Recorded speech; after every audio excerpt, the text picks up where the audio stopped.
Hello and welcome to this new Let's Play of Moonlit Blessed. This time with me is my friend Barn here. Hello, it is I, Bon House. And we decided to play this little RPG maker game, which apparently was from a game jam and is already way too beautiful to be a game jam game. Yeah, we've been listening to the soundtrack for about 30 minutes, and Rina was listening to it like an hour before that. This song's really good. Just this intro is really good. Like, way too good. Alrighty, but without further ado, let's start.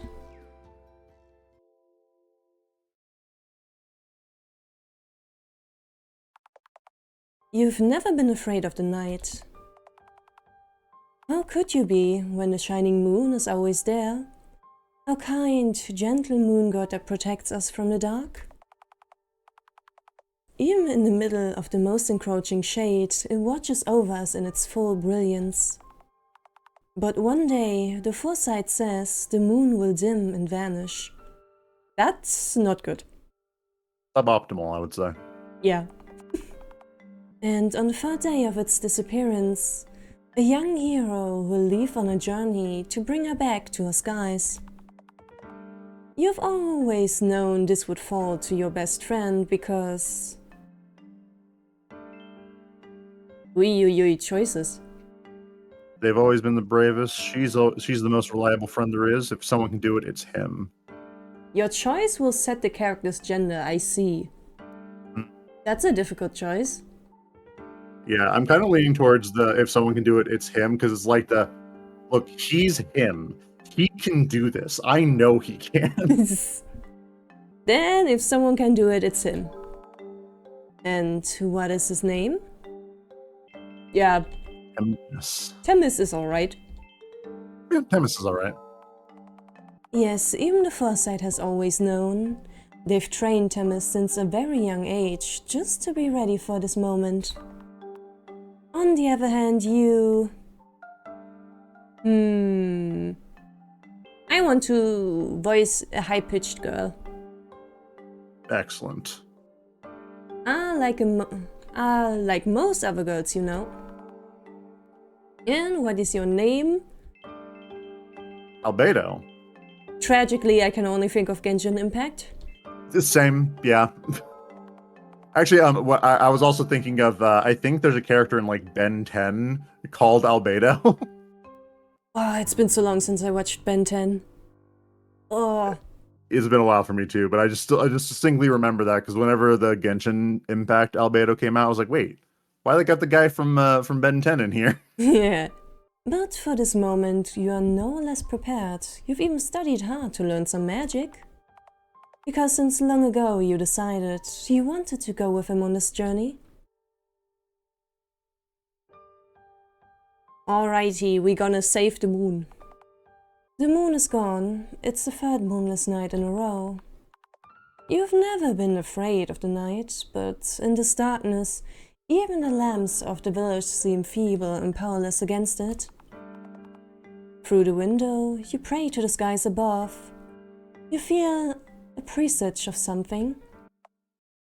Who is it this late? Without delay, you open the door. There's also a fairy. Yeah, I think that's the fairy. Do you want me to voice the fairy, or...?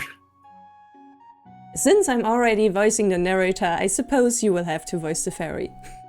Excellent. I will be the fairy and her companion, Temias. Wow, she really is awake. I thought people usually sleep at this hour. I told you. I knew she would be. Sorry to come this late, but don't worry. It'll be just a moment.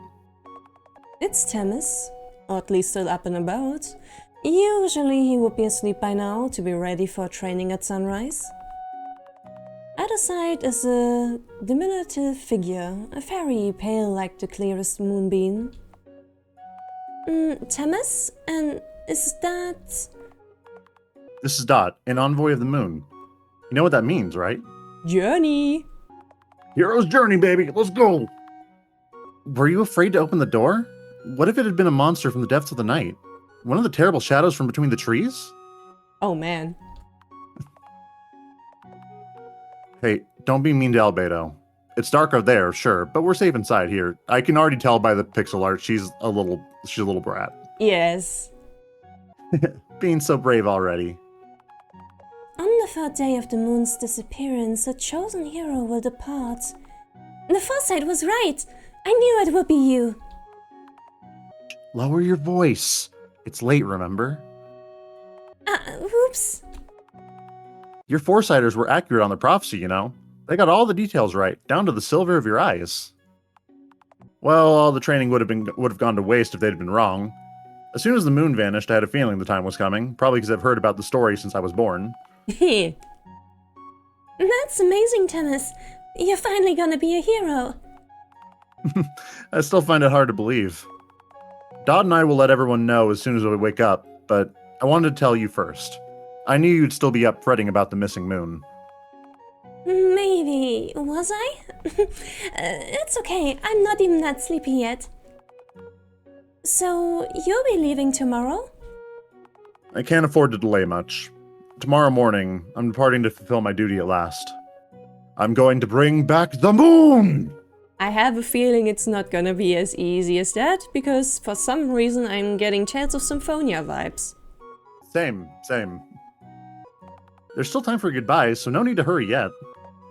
You see, I know this is your duty, but I've been thinking about this for a long time. I want to come with you. Huh? Are you sure? It'll be dangerous, and I'll have to travel far from the village, and... Be more reason to come and help. It doesn't say anywhere in the prophecy that the hero has to go alone, does it? I, guess it doesn't? Oh. You'd really come with me? Even if it's dangerous? If that's okay with you? I'd be glad if you did. It'd be reassuring. Then I guess we both should go to sleep soon if we want to get up early enough. If we can. I feel like it'll be hard to catch a single wink. Psst, she's right, hero. You'll have to wake up very early tomorrow. Well, if only someone hadn't appeared to nominate me chosen one at this inhuman hour. You could have waited until, like, tomorrow morning. Yeah. I mean, they are not gonna get, like, a good shut-eye at this point. And it would have been more of an announcement, because then, like, everyone's awake. It's like, hey, the descendant of the moon has arrived to proclaim the hero. Huzzah! Apparently we're not a fan of big celebrations. Yeah, it's kind of lame. Can't help it. I am an envoy of the moon, remember? My working time is at night. Okay, that makes more sense. Sure. I'll save the complaints for when the moon's back then. We can prepare together tomorrow. Get something warm to drink. It might help you sleep a bit. Will do. I think I'll sneak into the kitchens a moment. You'll make the order regret having trained you so much. Hey, it's your idea. Surely they can forgive their chosen one for a small cup of milk before departure.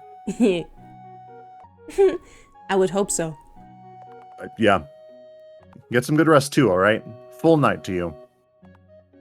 I'll try. A full night to you too. Thomas leaves down the corridor and you quietly close the door. Hopefully there's still time for you to get enough hours of sleep. Yes. Thank you. Oh, there was a lot of progress we went through. Oh, my goodness. I mean, for like basically visual novel type games, I am very grateful if they give me lots of opportunity for save. Yeah, same. The next early morning, under the first sunbeams, the village of the Order gathers at the exit to bid the hero good travels. Our chosen one, may you succeed and be blessed. Bring us back our kind, gentle moon. Together with the other villagers, you also bow to the hero. It feels strange, like they are praising the savior they've raised and cultivated for this duty instead of wishing well to a dear friend. You notice Tem is looking at you. With your cane and equipment ready, you step forward to follow him. You can feel the surprised looks, the confused stares. The voice is asking, why is she following the hero? Perhaps some even think you're stepping into a limelight you don't belong. Maybe they're right, you think? But you try to pay them no mind. Together you step outside the village and leave it behind. Okay, so I'm getting like super, like you said it before, like Tales of Symphonia vibes. This guy is definitely going to be sacrificed to become the new moon for like another 1,000 years or something. I would not be surprised. This whole cultivation thing, yeah. It's almost like we're living in one of the legends. Those where the moon becomes thinner every night until it disappears. That's true. That is fine. Even in the stories, the moon always ends up coming back. Always. Every time. Like every 1,000 years. Very strange, wouldn't you think? Are you nervous? Me? Nervous? Why? They've always said this was going to be a dangerous journey, you know. Even I'm getting a bit anxious. And who wouldn't be? Every start of a journey is a new experience. The worry is part of the anticipation. I suppose so. I just want to make sure. I don't want to end up dragging you into trouble with me. The seed of doubt has always been there, it's true. This journey is no mere stroll. Everyone that fears the darkness of the night depends on your success. With that in mind, you feel... Let's see. A bit doubtful, hyped, or confident? Let's see. Ultimately, the choice is up to you, but like, I would say she would be more, like, at least for her first time go around, she definitely seems like she'd be confident in, like, helping him out. Yeah, I mean, she has said that she trained in magic and stuff extra for this day. So, yeah, let's go with confident for this. Confident, this is something that must be done. Not really. I know that with you here and how much you have prepared, we'll succeed for sure. And if there's anything you can't do alone, you know I'll be there with you. Thank you. I can always count on you. I almost feel undeserving sometimes. Too bad. I'm already here now and ready to go. Come on, hero. Chin up. A chosen one like you can't possibly be unworthy. Right. Very well. Now that we're all set, it's time to decide where to go first. Aren't we going to save the moon right away? That alone won't be enough, unfortunately. Have you never played an RPG before? Yeah, you can't just speedrun to the boss unless you're playing a Zelda game, apparently. Yeah, unless you're playing Breath of the Wild, yeah. Correct. As I told you yesterday night, hero, this is what we'll have to do. Our final goal is to climb the tallest mountain and reach the highest point in the sky to rescue the moon. But of course, the moon itself is not the only problem. The full moon wolf, the waning hourglass, and the crescent lake. They're not really an obstacle. Oh, okay, that was her. They're not really an obstacle to get to the mountain, but they're all connected to the moon and are also suffering from her lunacy. Before we save her, we must save them too. Lunacy, eh? Yeah. Lunacy? What happened to them? How are we going to save them? With a knife. Don't fret. Saving each of them will be like a little trial before the final goal. But with my guidance and wisdom, it'll be like a breeze for the hero. I sure would hope so. You said that you know where to find them, right, Dot? Of course. Just choose which one you'd like to deal with first and follow my lead. Just point me where you want to go. Oh, that's cool. What if you just went directly to the tallest mountain? I can. You can't just make the choice. I wanna. Do they let me? Will it let you? I really hope it will. The tallest mountain looms in the distance, awaiting the hero, but it's not time to go there yet. There are still 3 guardians left to save. Aww. No fun. Alright, we have something towny, something ruiny, and the lake. Yeah. Oh, we can go back? We can go back to the village. Seeing the village so small in the distance, you feel so far away from home, but it's alright. It's not time to go back yet. I see. No tomfoolery here. We're not messing around. We got a serious business to take care of. I feel like we could go to either the town on the left or the lake, but realistically, saving the tallest building, like that building, like ruin, for last might be smart, because then it's straight shot to the tallest mountain. That is the realistic choice. Yes. So in that case, we'll go to the ruins first. I think I choose the town first, since it feels more like tutorial phase. Yeah, makes sense. Through the path to the west, a town comes to view. Follow this path? Sure. Yes. Following the path to the west, you arrive at a small town. It's bigger than the village you've always known, and while the faith on the moon is still noticeable, the air feels somewhat different. Part of the pavement shows signs of recent damage, and small pieces of broken wood are scattered along the streets. When you arrive at the market, the hustle and bustle that should have been present feels oddly quiet. Exchanges are done discreetly, so as not to alert the bad omens. How quiet! The market at home is usually more lively than this, isn't it? Yeah, the people here seem afraid. Something must have happened. Poor people. They must be so scared in these dark nights. What should we do? Maybe we can ask someone about it? Do we have to? I feel like they already have enough to deal with right now. But these are the people you're here to save, hero. Seeing you will surely give them hope.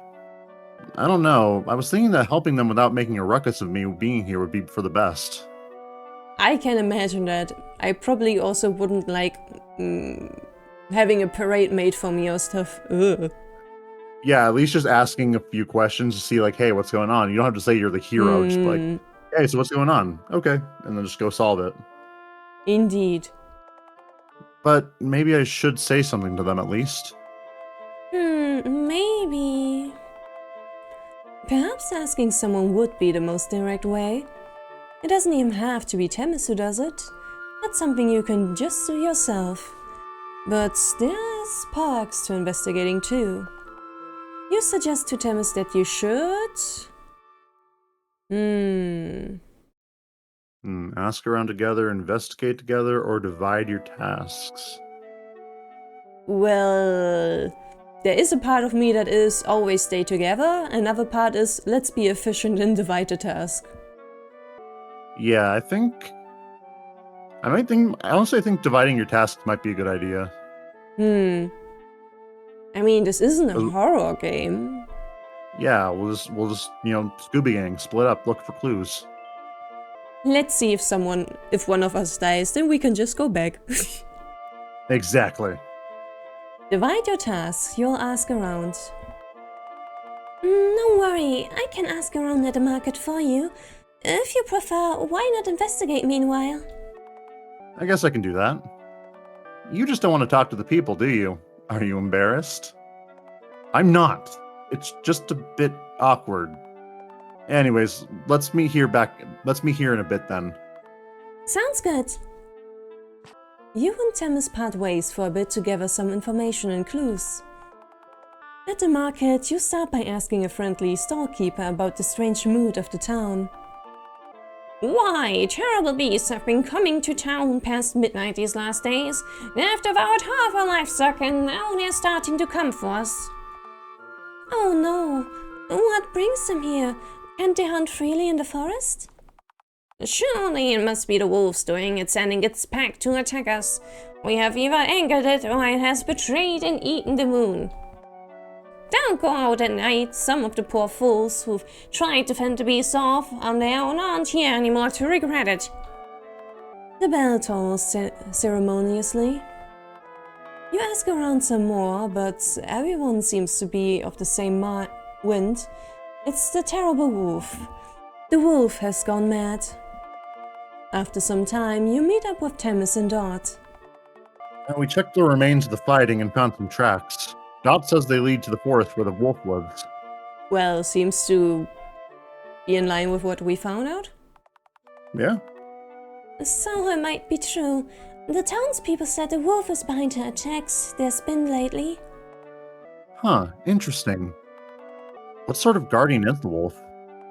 Oh, I thought that's what lawns. A lone, dignified beast who only has eyes for the moon. It's strange. It doesn't sound like a creature who would suddenly prepare an attack like this. If I wanted to eat the townspeople, why send other beasts here instead of coming directly, you mean? Yeah, it must be something else. The townspeople are right, though. The wolf has gone mad. With no moon to howl at night, the lunacy must be eating away at it. I like that they use lunacy like that. Yeah. If we go now before the night arrives, we might be able to take it by surprise. Let's go to the forest then, before it gets too late. Thank you. Very kind. You start walking, following the tracks on the path. The more you advance, the denser the trees get, and you become more and more surrounded. It starts to darken until you're not sure if the night has come. There's ice between the trees, and a cold air permeates the woods. From time to time, you hear the running of frightened forest creatures away from you, but the more you advance, the more it all turns into silence. Once the tracks start blending with the underbrush, Dot takes the lead. Follow me. I can sense the wolf's presence now. I am interested in what we're gonna do about the wolf. Are we gonna, attack it? We're going to slaughter it. Ruthlessly. It's gonna be interesting with only 2 people. Yep. It's so quiet here. It's like even the bugs have completely vanished. Like no beast is brave enough to stay here. Under the fairy's guidance, you arrive at a clearing. In normal circumstances, the circle of trees would have framed the moon like a halo on the earth, but there's only a void above. Instead, at the center of the clearing, there's a dense mound of brilliant flowers that look as if they had been born from the moonlight itself. It would be beautiful if it weren't for the chill you feel in your spine as soon as you step into the scene. I have a bad feeling. Yes, something here feels strange. Be careful, hero. We're entering the wolf's domain. And as soon as Dot says these words, an eerie breeze envelops the clearing. There's a presence, something circling you from the trees. Something that is getting closer. You know, this narration reminds me a little bit of another visual novel I've played. It gets so lonely here. I've heard of that, but I haven't played it, but I do like the narration here. Yeah, it's basically Toxic Yuri the game. That's it. Yes, that's the one yeah. Though the narrator was a lot more meaner there. Themis readies his sword. Guess it was too much to expect it to be sleeping obediently. There. A flash of white mane dashes towards you free from between the trees. But Themis sees it coming. He steps in front of you, parrying the wolf's bite with the flat side of the blade. Looks a little like the wolf is melting, but it's probably just saliva, huh? Yeah, well, I think it's saliva, like just drool, and then yeah, the flowers also give that impression, but that's just the flowers he's stepping on. The wolf releases the bite and jumps over you to the middle of the clearing. It struggles to stand as if in a daze. I don't think slaying the wolf directly will be an option. I'll have to think of something fast. You won't need to hurt it much. You only need to touch the gem on its forehead and take its lunacy. Good thing. There's a cheat for this, apparently. Yeah? Alright. That looks easier said than done. The wolf howls. A strange dark glimmer like a flame flickers between its eyes. You could easily imagine the silhouette of this beast gazing at the moon in a peaceful night, but instead it's quickly running towards the hero in a frenzy.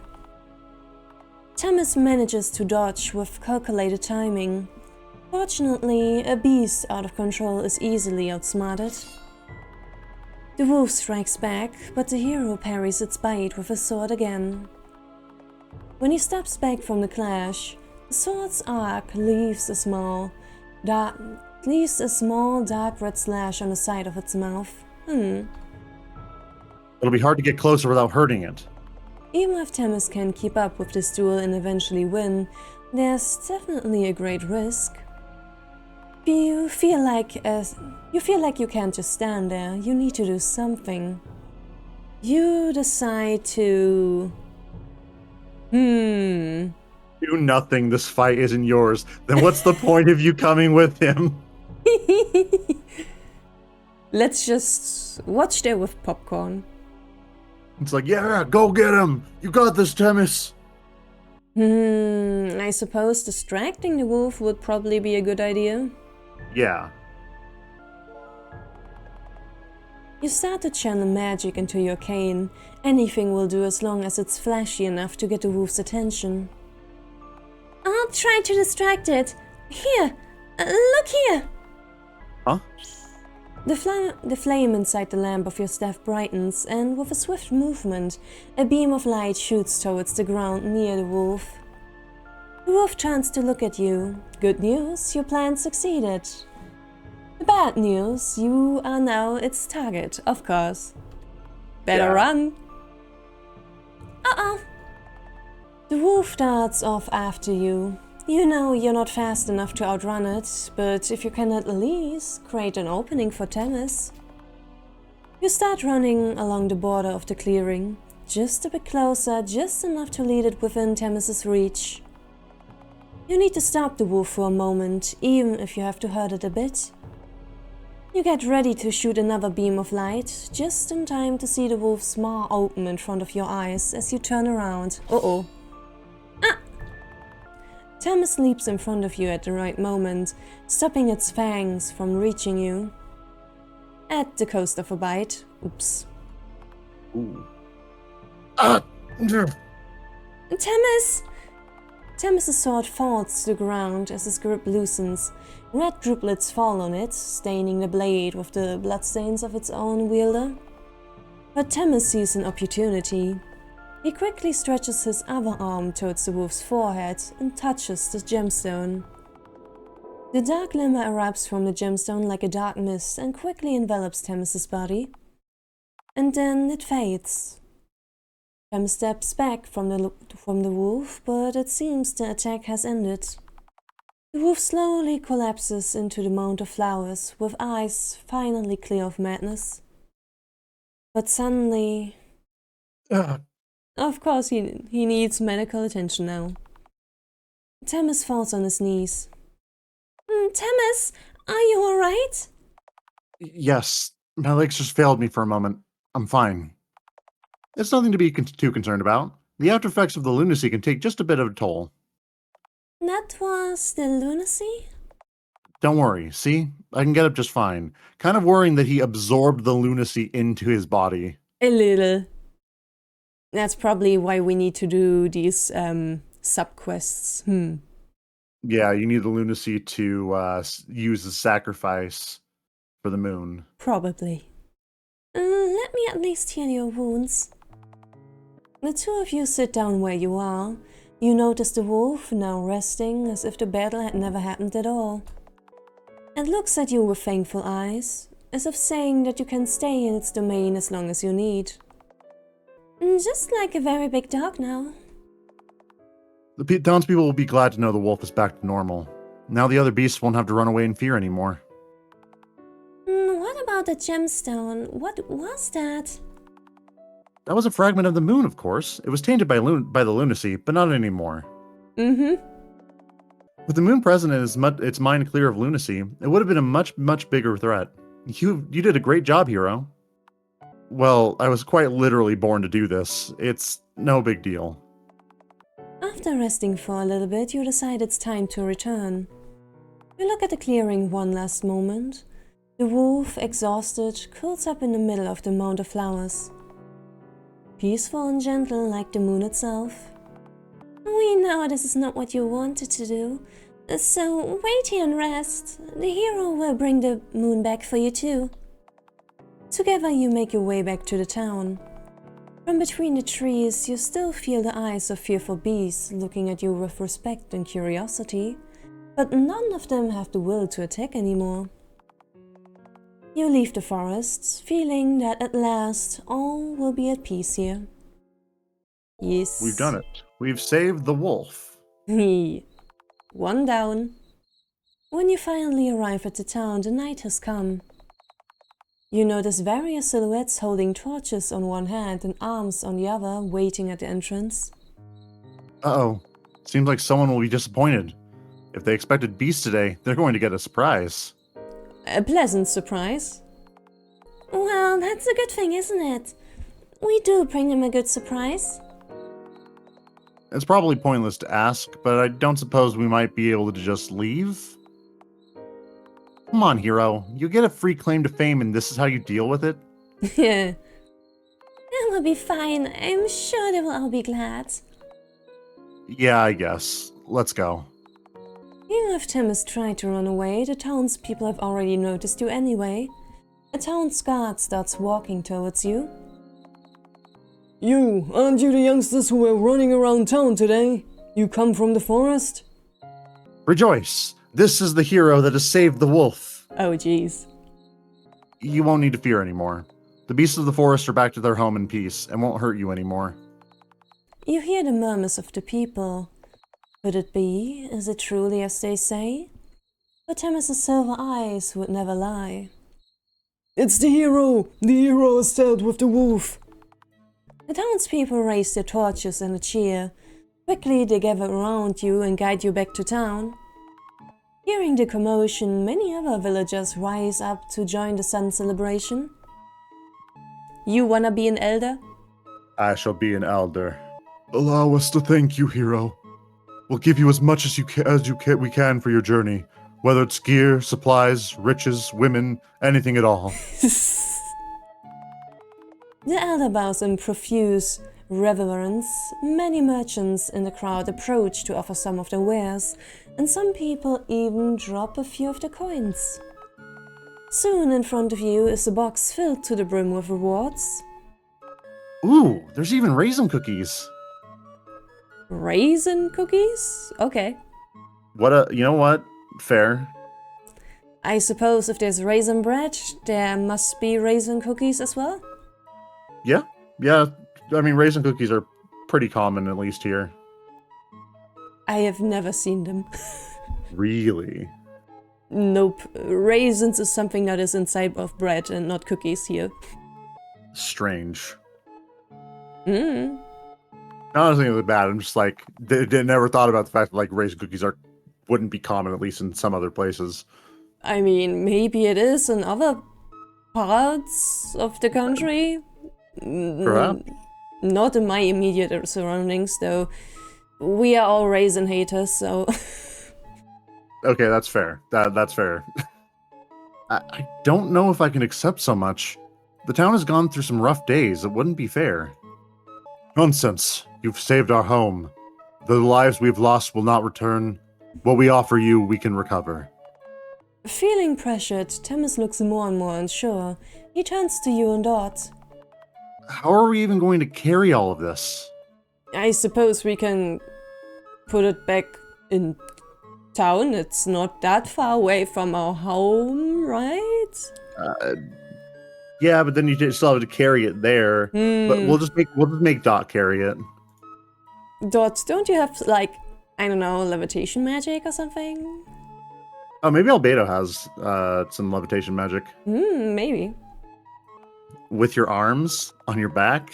I can think of some other ways if you're willing to do a handstand. Yeah.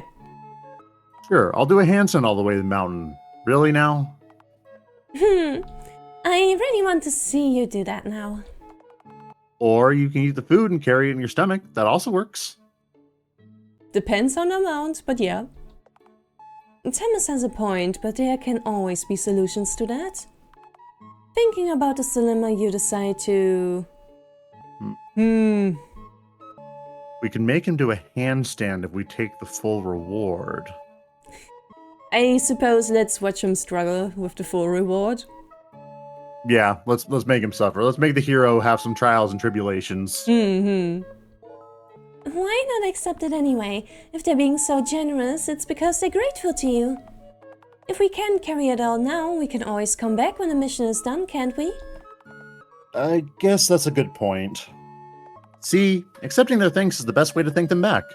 A dangerous journey needs as much help as possible. True that. Dot, you just want those raisins. You can have mine. Of course, and? You like raisins? You don't? More for me then. Indeed. Alright, we'll take the box. The raisins for Dot and the rest for us. Hey, only the raisins? Give me at least some more snacks. Man, all this talk of raisins makes me remember like an old silly children's song. That is kinda gross. It might be the reason why I don't like raisins. Yeah, if it's gross, I can imagine why. Yeah, it's like a rhyme that like talks about a weird silly town where people do weird silly things. Like the baker who kills flies and makes raisin bread with them. Oh. Yeah, okay, yeah, I can see why you don't like raisins now. It is a very fun song though, but yeah, I do not want those raisins, thank you. Thank you, O chosen hero. I'll remember today for the rest of my days. May my strongest potions and solve self you well.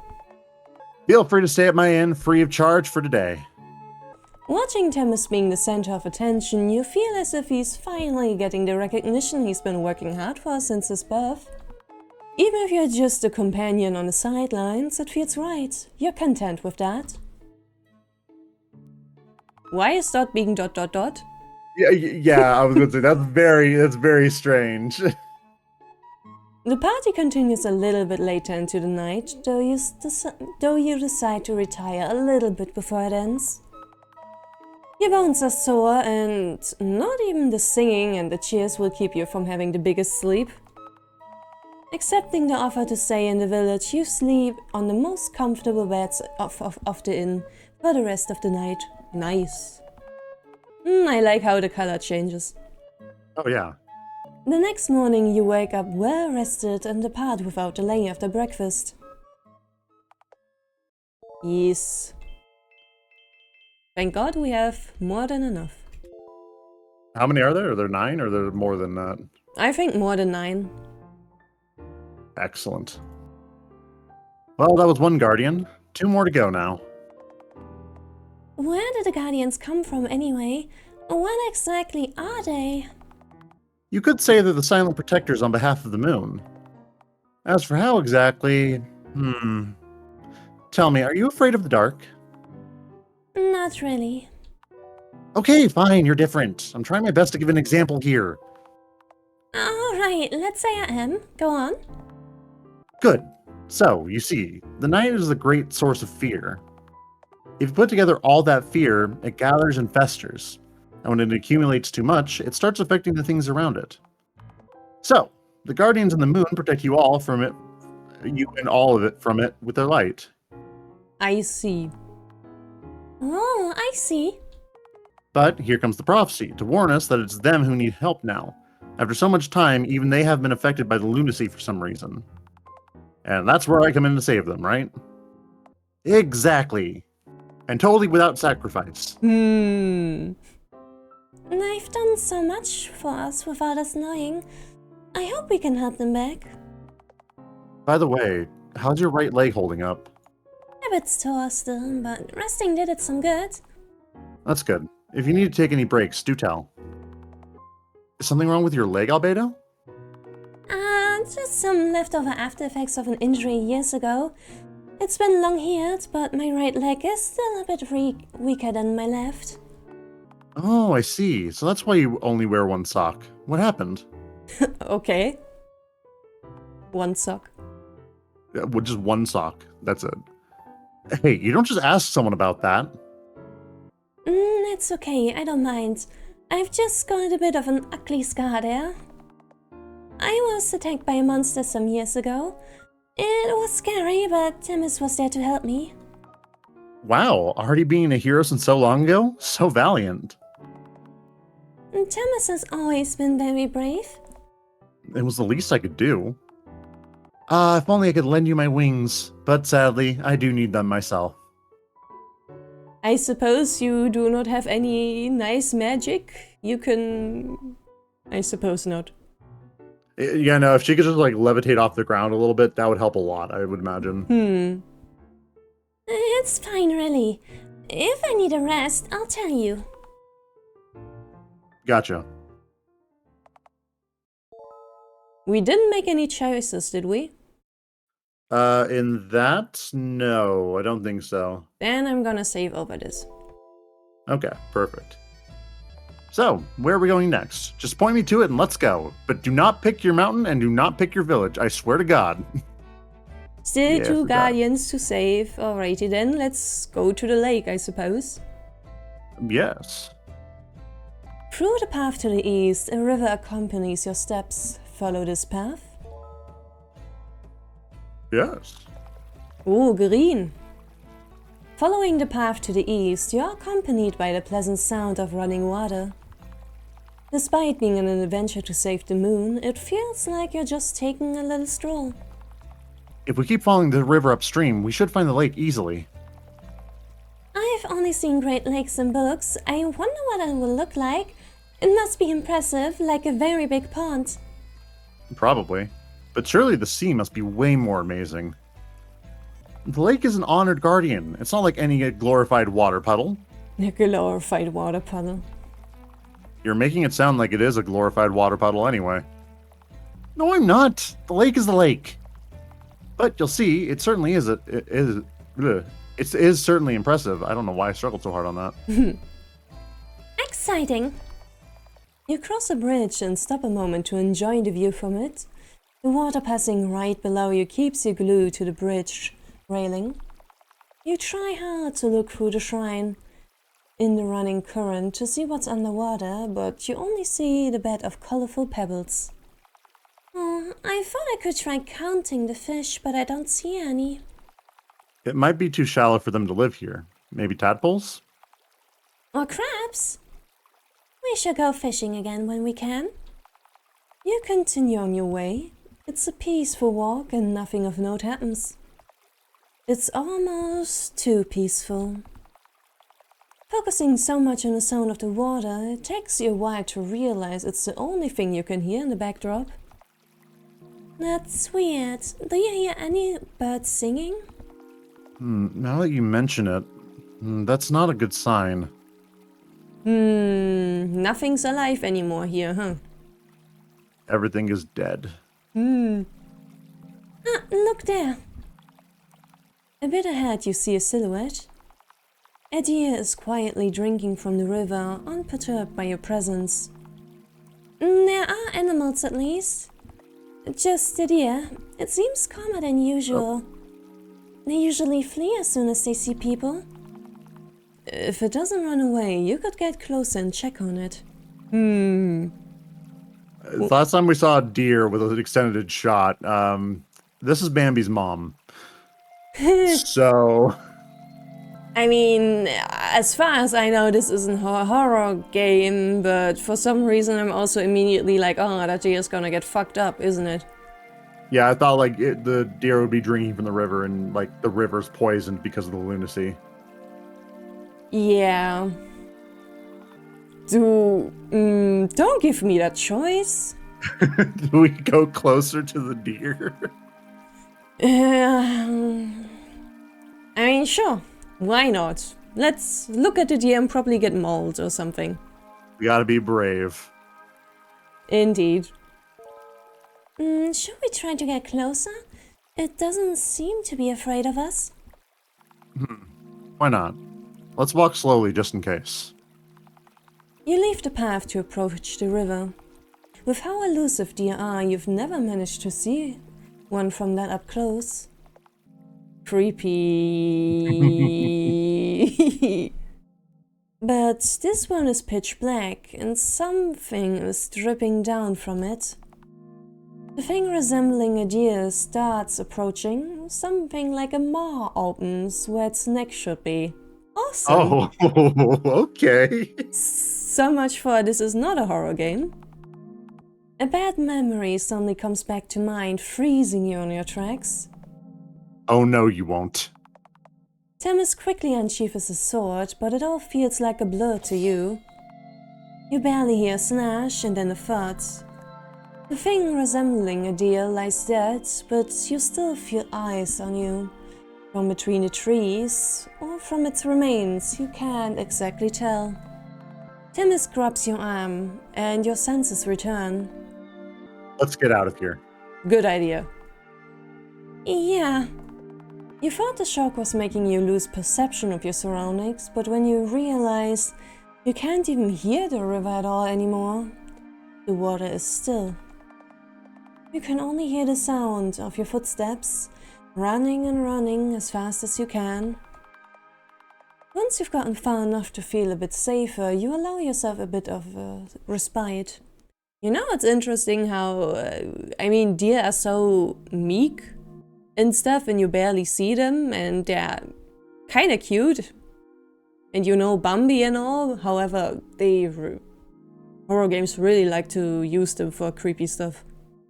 Yeah, I guess they like using it like a corrupted way. Like if something's so meek, so mild, can just like have a bad time here, how do you think you're going to fare? I think that's the message it's trying to send. And I suppose humans have always seen a lot of deers. Yeah. Yeah, I think deer are like not like a sacred animal, but like at the very least like it's part of nature, so a lot of people like take deers to mean like nature really is like a big sign. So that's why when something happens in nature, deer are usually the personification of what's going wrong with that. It might also be since deer are often targets of hunting for the hunted to become the hunter. That too, yes. Once you've gotten far enough to feel a bit safer, you allow yourself a bit of a respite. For a moment, it looked like that time. Don't worry, I won't let it hurt you. It won't happen again. Ah, I see. This can be a problem. The water on this river comes from the lake. It must be brimming with lunacy. It must have turned the animals into whatever that was. I doubt they can do much against you, though. They're no match against the hero. Still creepy, though. That's terrible. Not just for the animals. That water could get to our village and others too, if we were to drink it. It could get even worse indeed. Zombies. Oh, they're using the zombie virus, like the parasite. Could be. At least the animals in the wolf's forest hadn't been affected like that yet. Let's hurry to the lake before it's too late. I dread to imagine how things are there. Only the sound of your footsteps breaks the stillness. You continue on your way, staying on alert of your surroundings. Yes, this time we made choices. Yes. You walk surrounded by silence for a long time. It's like time itself is frozen and only you are left to behold this immobile world. At last, you arrive at what Dot calls the lake. A soft mist envelops the faraway mountains. In contrast, the lake is like an obsidian mirror. Its dark waters reflect the sky that isn't there, with an incomplete moon right in the middle. Somehow it looks beautiful. We've arrived. Welcome to the lake. And how can we save the lake? No idea.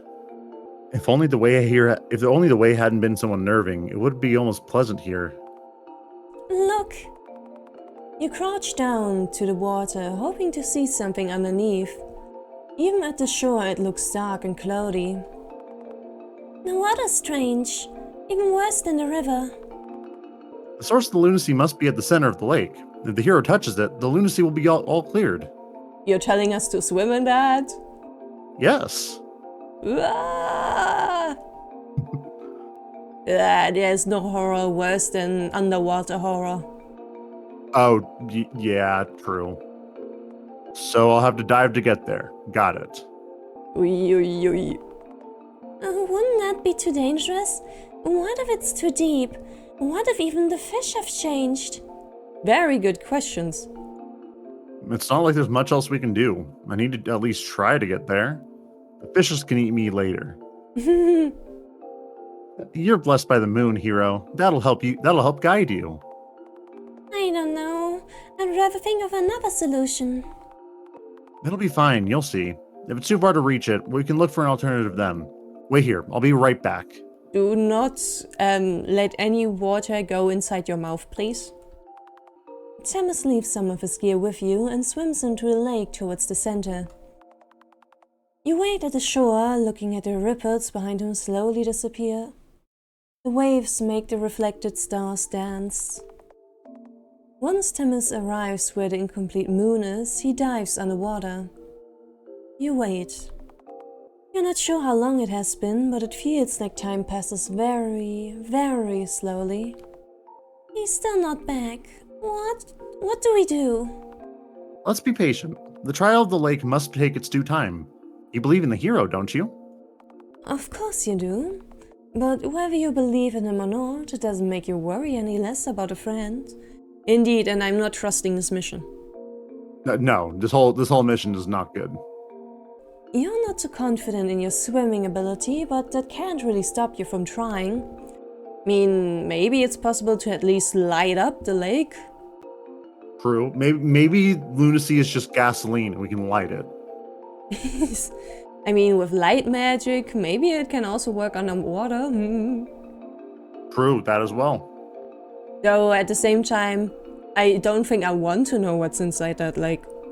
Horror is beyond our comprehension, unfortunately. As always with water. Are we diving in, or are we waiting patiently for the hero to do his business? I mean, we already did do stuff, yeah? Yeah, we already helped before. I suppose might as well dive into the horrors and see what happens. Yeah, he might be trapped with seaweed or something. Maybe the seaweed was affected. Ugh. Let's dive into the lake and hope for the best. You didn't come along just to leave Themis to do everything alone. If anything has happened to him, you can't just stay here doing nothing. I just can't keep waiting. I'm leaving my stuff here, Dot. Huh? Wait, what are you doing? I'm going with Themis. We'll be right back. You quickly leave your cape and cane right beside Themis' gear and enter the water. Schon wieder the dots. You swim through the lake of stars. Their light is too weak to illuminate what's under the veil of dark water. When you reach the middle, you dive underwater. It's dark, but there's something below, something that glows like a purple flame way under. You swim towards it, looking for any sign of Themis, but your eyes struggle to stay open. It only gets darker and darker. It feels like you're floating, drifting away somewhere. Before you realize, the lake has embraced you into a peaceful slumber. Uh-oh.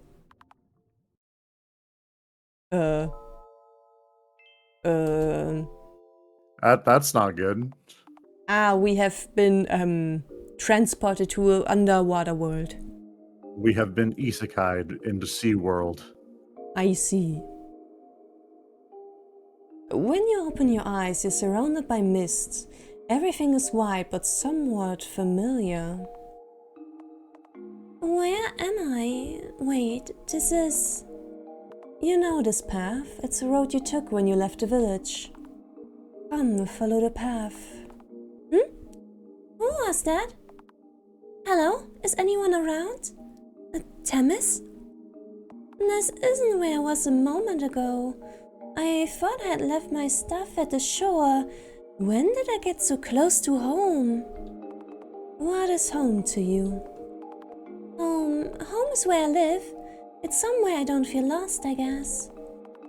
And yet, you don't feel as homesick as you thought you'd be.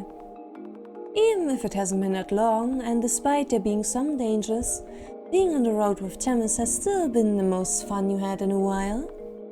Right, I need to find Themis. You start walking. Though the mist doesn't let you quite see towards where, you just follow your instinct, trying to remember the right way to the village. It feels different from when you were with Themis, but you don't feel like you're alone, like someone is observing you. What happened earlier? I was at the lake and then... Did I fall asleep? Is this a dream? The voice in your thoughts returns your words like a reflection. What is your dream? What is your aspiration? My dream. Something I want to do. You search for the answer inside you, the thing you want the most, your biggest wish. If you had to say, it would be that... You don't have any. That's just me for real, honestly. It's like I don't have any real aspirations. I suppose living a normal everyday life is also an aspiration. That's true. I don't really know much about this order. It seems like she's supposed to be part of the order, but why don't people... I don't know what her relationship with the order is, so... I think just helping Themis, really. Yeah, at least she hasn't really shown much else. Yeah, she doesn't have much else going on. You want to save him. Yes, that's right. Themis has always protected you. Whether you've needed it, he's always been there, but how many times have you been able to give back to him? Many times, Themis would say, and it's not a lie, but it never feels like it's enough. Themis, where did you go? If something has happened to you and I can't do anything about it, what good am I even? I need to find him. If he was in danger, when you realize you've walked out of the path and into the woods, fortunately, this area is not unfamiliar to you. You remember a time where you were here years ago very clearly. You were all practicing your new light spells and it got a bit late. The light was enough for you to find your way around, but also to alert others of your presence. And when you were on your way back... Mystery person. Ah! I thought so. That's Themis. You arrived just in time. Right as a strange creature is about to attack Themis, the flame on your crane brightens. I see, so we're doing a little memory role reversal? Maybe, or maybe this is what actually happened. A beam of light pierces the monster and it vanishes like ashes in the wind. Themis, are you alright? Albedo, thank you. You saved my life. Where your weapon? Don't ask. Did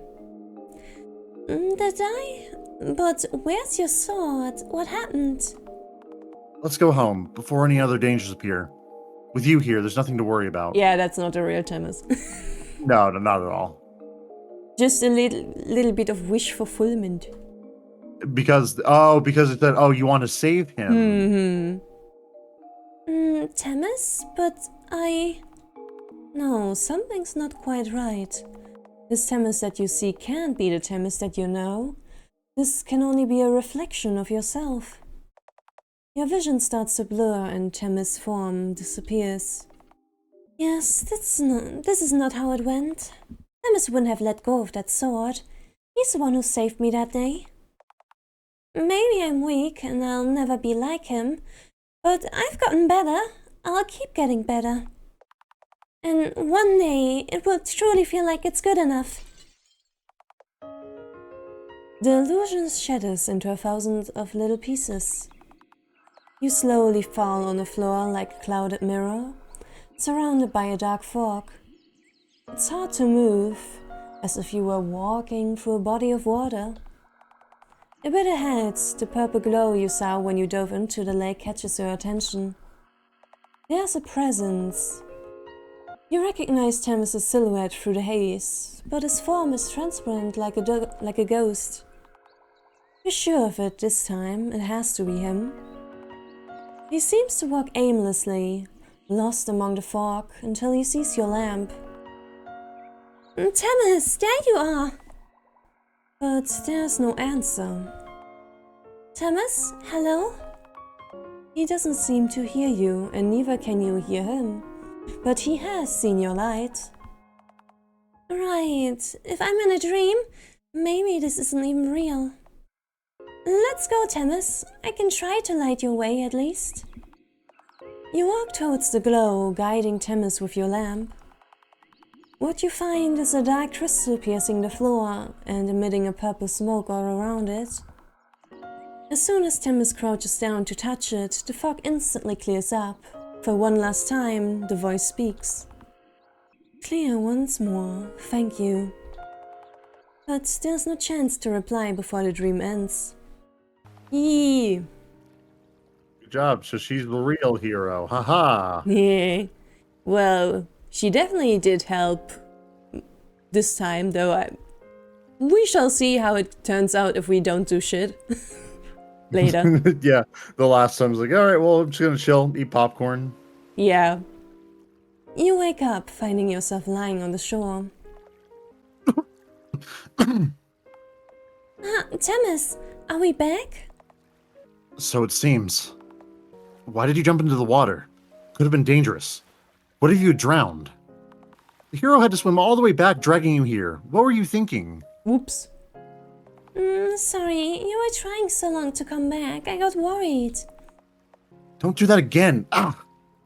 Once again, Thomas seems to lose his strength. This time the pain seems stronger than before.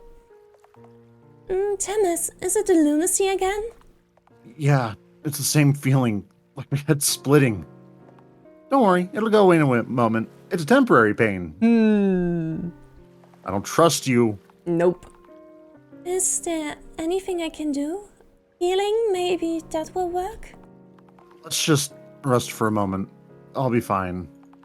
You sit down for a moment to dry Thomas's clothes and yours while you rest. With the help of some handy magic, it doesn't take long for them to be wearable again. Glad you're alright too, Dot. Silly hero, don't worry about me. Worry about yourself first. Indeed. For as long as you can live. Yeah, how was the trial? Nothing too bad. There was a voice, but I'd rather not remember much. It was strange in the lake, like being in a dream. Yeah. It took a while to find the way, but I felt like something was guiding me. I wonder... Oh, I heard someone in my dream too, so you heard it too? That must have been the voice of the lake. It's a contemplative being, that one, like looking at a mirror. I didn't expect to hear a lake being called a being, but it's not a guardian for no reason, I guess. All the guardians are special in their own way. I hope you won't catch a cold at least. It's not really a good season for swimming right now. Hopefully not. That'd be a pain. Imagine catching a cold when you've got a whole moon to save. But thanks to you, my clothes are warm and dry now, so I think I'll be fine. Thank you, Albedo. Of course. You take one last look at the lake as you finish picking up your stuff. The water is now fully transparent, and the reflection captured in its surface feels like you could lose yourself in it. On Dot's recommendation, you stay around the lake for the rest of the afternoon to avoid passing the forest at night.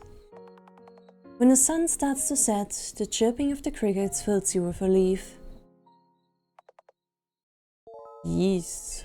Yes. Yeah, I'm super curious about how this ends out, because we have one guardian to go, and then we go to the then we go up to the mountain. Oh, something's gonna end in heartbreak, I can already tell. Oh yeah, Themis is definitely going to be sacrificed, and or Albedo's going to sacrifice herself for him. But no, I definitely like this game. It's like the music's really pretty, the sprite work's nice, the backgrounds are really cool. I'm just loving it. High quality for a game, but man, these people must work their butts off during jams, I suppose. Oh, absolutely. I could honestly never do that. Oh, I would stress myself out to hell and back. And doing that while working? Ugh. Oh, yeah, no. Impossible. Not at all. Only one more guardian to go now. How are you holding up? It's fine. I can handle it. This is nothing, probably. Hmm. Hang in there, hero. We're almost there. Themis quietly nods, but something definitely doesn't look okay. Are you sure? Is anything worrying you? Does your head hurt again? No, it's just, I don't know. I keep being called the hero, but have I even done anything to deserve it? Technically, you have already done, like, the town, so they were very happy. True. But, like, I mean, hero in this world is probably just another word for sacrifice, so. We shall see. Well, you've dealt with 2 guardians, and you're working hard to save the moon, aren't you? You've always worked very hard. But I haven't saved anything yet. You kinda did. Kinda. People have called me hero even when the moon was there, ever since I could remember. But what have I even done to be recognized that way? Ah, I see. If they'd banded together, maybe the townspeople could have dealt with the wolf themselves. There wasn't even anything that dangerous at the lake. Reflecting on oneself is something anyone can do. So why? Why me of all people? That's simple. You were chosen by the moon, that's all. But why choose me? What makes me any different from anyone else? Don't ask me, ask the moon. Maybe she just liked your silver eyes the most? I just don't understand at all. Themis! Themis' legs suddenly fail him for a moment. You quickly try to support him. Thank you, Albedo. Sometimes it feels like you're the only one who calls me by name. Ouch. Yeah, everyone else really just calls him hero. Yeah, I can see where his identity crisis is coming from. Don't worry, maybe I'm just not feeling too well from the lunacy's effects. You're not sure about how to cheer Themis up? It should be a good thing to be respected, trusted, and loved. You've always seen it as something he deserves. You've seen him work for it all his life. But if it's too much of a burden on his shoulders... Thought I was ready, but it just feels a bit heavy sometimes. Well, it's not something that you choose for yourself. Maybe there is another option. Ooh. Interesting proposal. What if we just left? If you could, would you just leave it behind? What do you mean? If being the hero is hurting you, why force yourself to do it? We can just run, go somewhere else.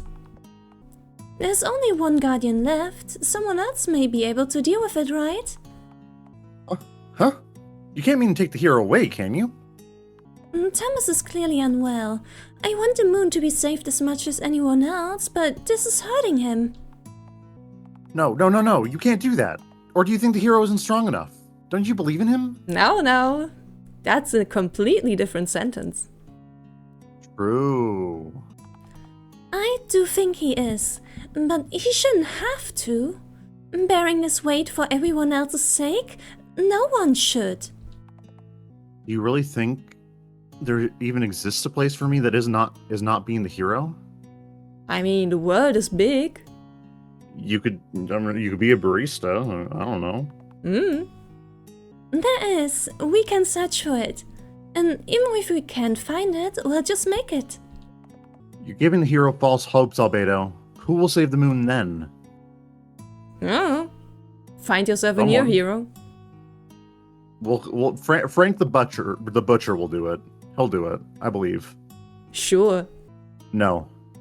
From now on, I'm not the hero anymore. Themis, let's go. The world is so much bigger than what we've always known.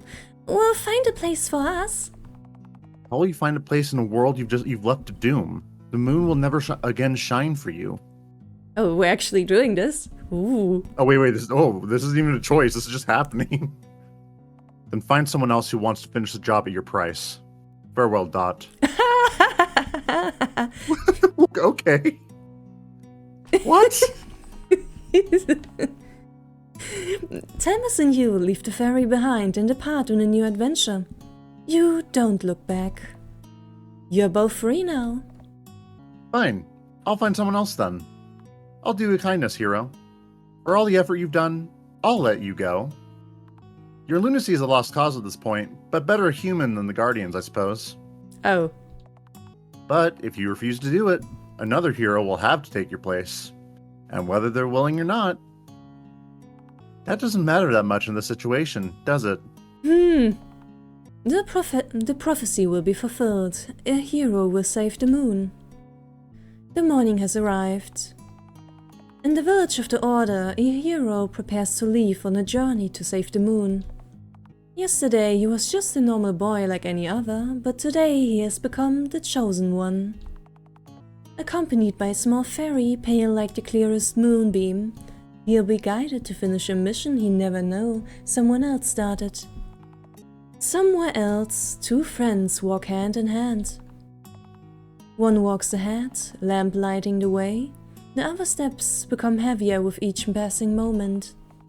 They drift aimlessly, searching for a place to be. But even when the moonless night comes to swallow them up, they will be alright. Nothing will keep them bound ever again. The call of adventure. Okay. I like you can see on Themis's cape before it faded out that there was like little flames going off them that I imagine is like the lunacy. Okay. Ooh. So, where did we fuck up? Or not fuck up, but like, what happened? Because we didn't even see the last one. Good question. Oh, you know, I imagine actually what might have caused it is I think both times we ended up helping him, and that kind of took more faith from him and gave more faith to her, to Albedo. And what ended up happening was that she just like, nope, he can't handle this right now. He's strong, he's prepped for this his whole life, but this is going to kill him, and I can't stand that. That could be, yeah.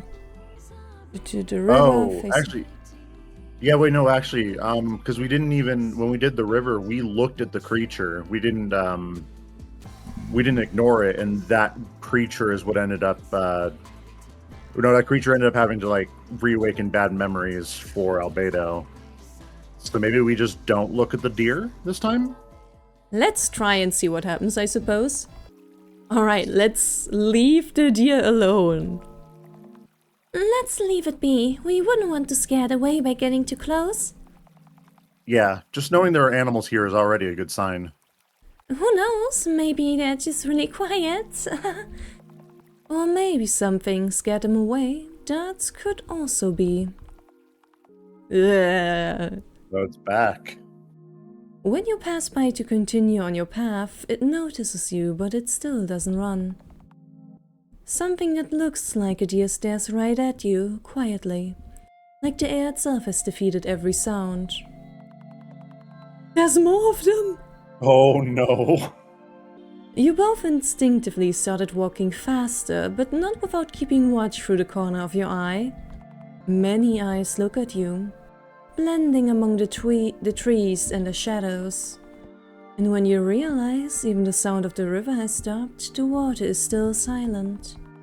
Once you've gotten far enough to lose them from sight, you allow yourself a bit of a respite. Yeah. That was uncomfortable. What was that? There were so many. I don't know, but something's not right here. Of that, there's no doubt. Ah, I see. This can be a problem. If the water on this lake comes from, if the water on this river comes from the lake, it must be brimming with lunacy. It must have turned the animals into whatever that was. I doubt they can do much against you, though. They're no match against a hero. That's terrible. Not just for the animals, but water could get into our village and others too, if we were to drink it. It could get even worse, indeed. At least the animals in the wolf's forest hadn't been affected like that yet. Let's hurry to the lake before it's too late. I dread to imagine how things are there. Only the sound of your footsteps breaks the stillness. You continue on your way, staying alert of your surroundings. And here, last time we dove into the lake, so... Yeah, let's wait for Themis to come back. Themis told you to stay here, and you want to believe in him. You're sure he wouldn't risk it for no reason, and that he wouldn't want you to put yourself in danger. You stare at the shore with Dot, waiting patiently and praying for Themis' safe return. It's so quiet, you start hearing your own nervous heartbeat. Trying to calm the uneasiness, you try to strike up the conversation. Where did you come from, Dot? Did you come from the sky? Oh, more Dot lore? You could say that, yes. I was wondering if it's not impolite, how close you are to the moon. Even though it watches over us, it's always so far away. I thought coming up from there, you must know it much better. Of course. You could even say I'm the closest to the moon, enough for her to entrust me with saving her light. It's not so different from you and the hero. You've known each other for so long, haven't you? Yeah, we have. We grew up together at the Order. It must have been a great honor to keep the hero company like that. Everyone feels the same. I feel honored too, of course. But I think I would still be happy, even if you wasn't a hero. Albedo? Maybe it's just the effects of the quiet after the tension on the journey here, but your eyelids start to feel heavy. The more you try, the more you struggle to keep them open. It feels like you're floating, drifting away somewhere. I see, so we're getting dragged into the dream either way. It must be because you're in proximity to it regardless. Before you realize, the lake has embraced you into a peaceful slumber.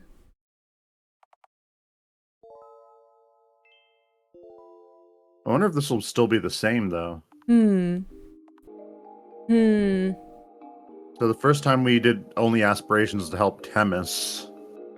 I suppose maybe if we choose to be recognized by the Order someday, then maybe then she will have more of her own goal in saving the moon. True, yeah. So, yeah. Let's be recognized by the Order someday. Yeah! You want them to see you. Yes, that's right. At home, you're no one special. Perhaps in most other places magic is a talent, but in the Order, it's just a part of your studies like everyone else. You can't stand out no matter what you try. You're left behind no matter what you do. It's like they think I'm useless no matter what I do. Why are you even trying so much, Albedo? Why are you so slow, Albedo? What else am I supposed to do? I don't know. Would they look at me differently if I had a silver eyes? If you had a silver eyes. When you snap out of your thoughts, you're at the exit of the village. The entire village has gathered to bid you farewell. You're the hero after all. The chosen one with silver eyes everyone has entrusted their hopes to. I prefer the pretty green eyes. Yeah, it's a little blank here. It sucks. But that's... Congrats, Albedo. This is such an important day for you. You're finally going on this journey. The green does look good on Themis, though. Yeah? Maybe they should both have green eyes. Themis, you're here. I've been looking for you. It's a shame I'm so bad at magic. I would only get in the way of your duty. But I'll be wishing you the best. I know you can do it. Would it be so nice to do this alone? I don't think so. What are you saying? I'm not the... Our chosen one, may you succeed and be blessed. Bring us back a kind, gentle moon. Everyone bows to you, Themis included. Your vision starts to blur. What's this pain? A splitting headache suddenly twists all your senses. No, this is not what I want. I'm not a hero. I will never be like Themis. But one day they will look at me as I am. One day they'll all be proud. The illusion shatters into thousands of little pieces. You slowly fall on the floor like a clouded mirror, surrounded by a dark fog. It's hard to move, as if you were walking through a body of water. A bit ahead, the purple glow you saw when you drove into the lake catches your attention. We did not drove into the lake. We did not dive into the lake. Listen, hold on, game. Don't gaslight us like this. Not hold this on time. a minute. Thomas, you're back. So it seems. Are you okay? Dot says you suddenly lost consciousness. Yeah, I'm fine, I think. I fell asleep. You too, huh? It was strange in that lake, like being in a dream. It took a while to find the way, but I felt like something was guiding me. That's how the Trial of the Lake is, just a little test of reflection. Definitely not what I was expecting. Once again, Thomas seems to lose his strength. This time, the pain seems stronger than before. Thomas, is it the lunacy again? Yeah, it's the same feeling. Like my head is splitting. Don't worry, it'll go away in a moment. It's a temporary pain. Temporary, Wait, what? We got the same ending again, apparently. So that just leads to... Interesting. Huh. Well... I think we did a bit doubtful at first, so... Maybe we can be hyped. Maybe. Hyped? You've been waiting for this day. Maybe it's just excitement. I still can't believe it's finally the day. Even if it's not my duty, I've been preparing for this too. If you're nervous, then we'll just be nervous together.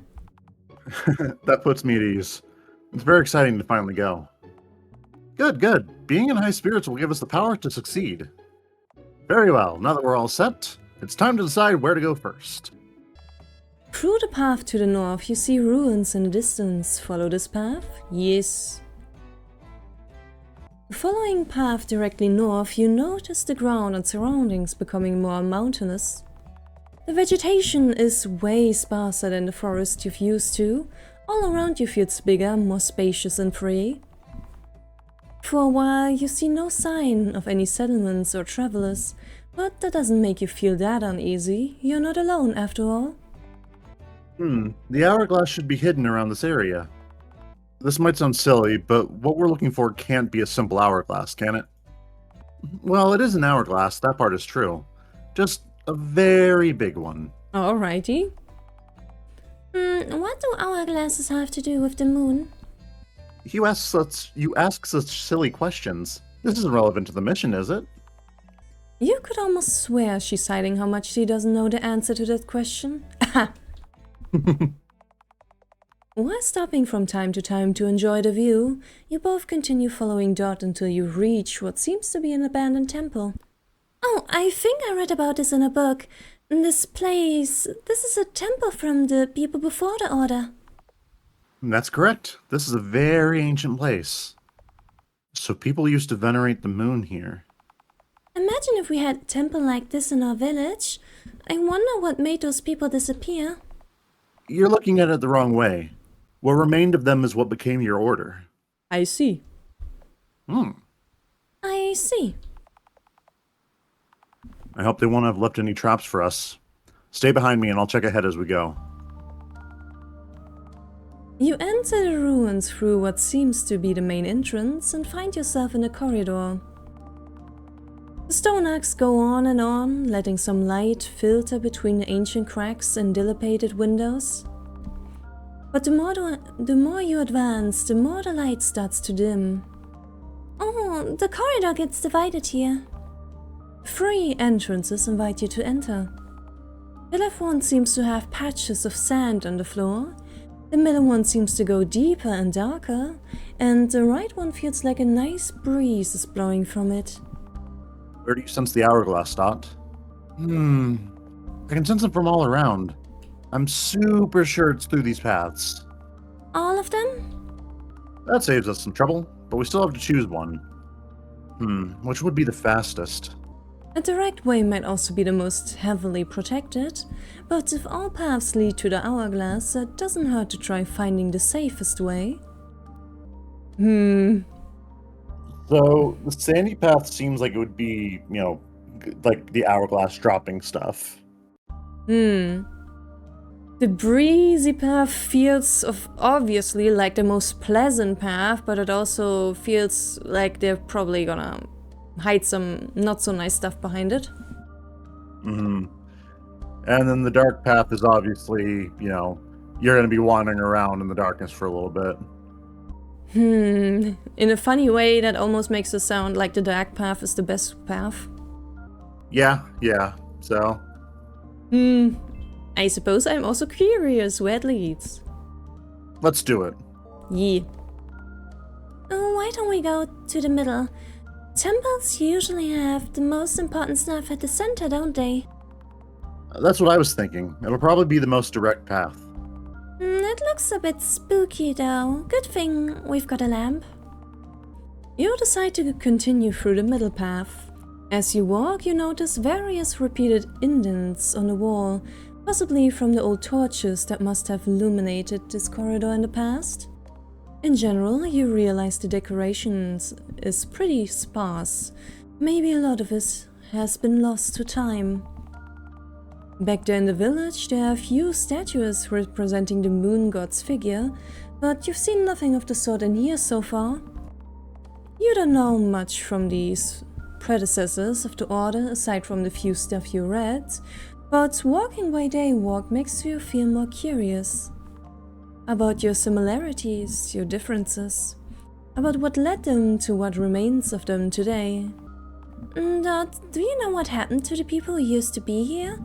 You said they became the Order, but what made them change? It's hard to imagine how a place as big as this ended up abandoned. Yep. I guess they just moved on? People usually don't do that without good reason. Yeah, there's typically a bad thing that happens. Why worry about them? They're long gone anyway. Well, it's normal to wonder about the past. We can't ask them anymore, so we have to ask ourselves.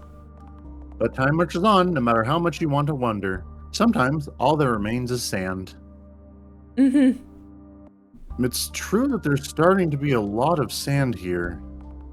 Thomas is right. It might be the lack of upkeep for hundreds of years, but the layer of fine sand between the floor tiles feels a bit unnatural. The floor doesn't get your attention for long, though. You find yourself soon stopping in front of a large stone door at the end of the corridor. Oh, big door. That's a good sign. Okay. Well, time to figure out how to open this. Let me check for anything suspicious first.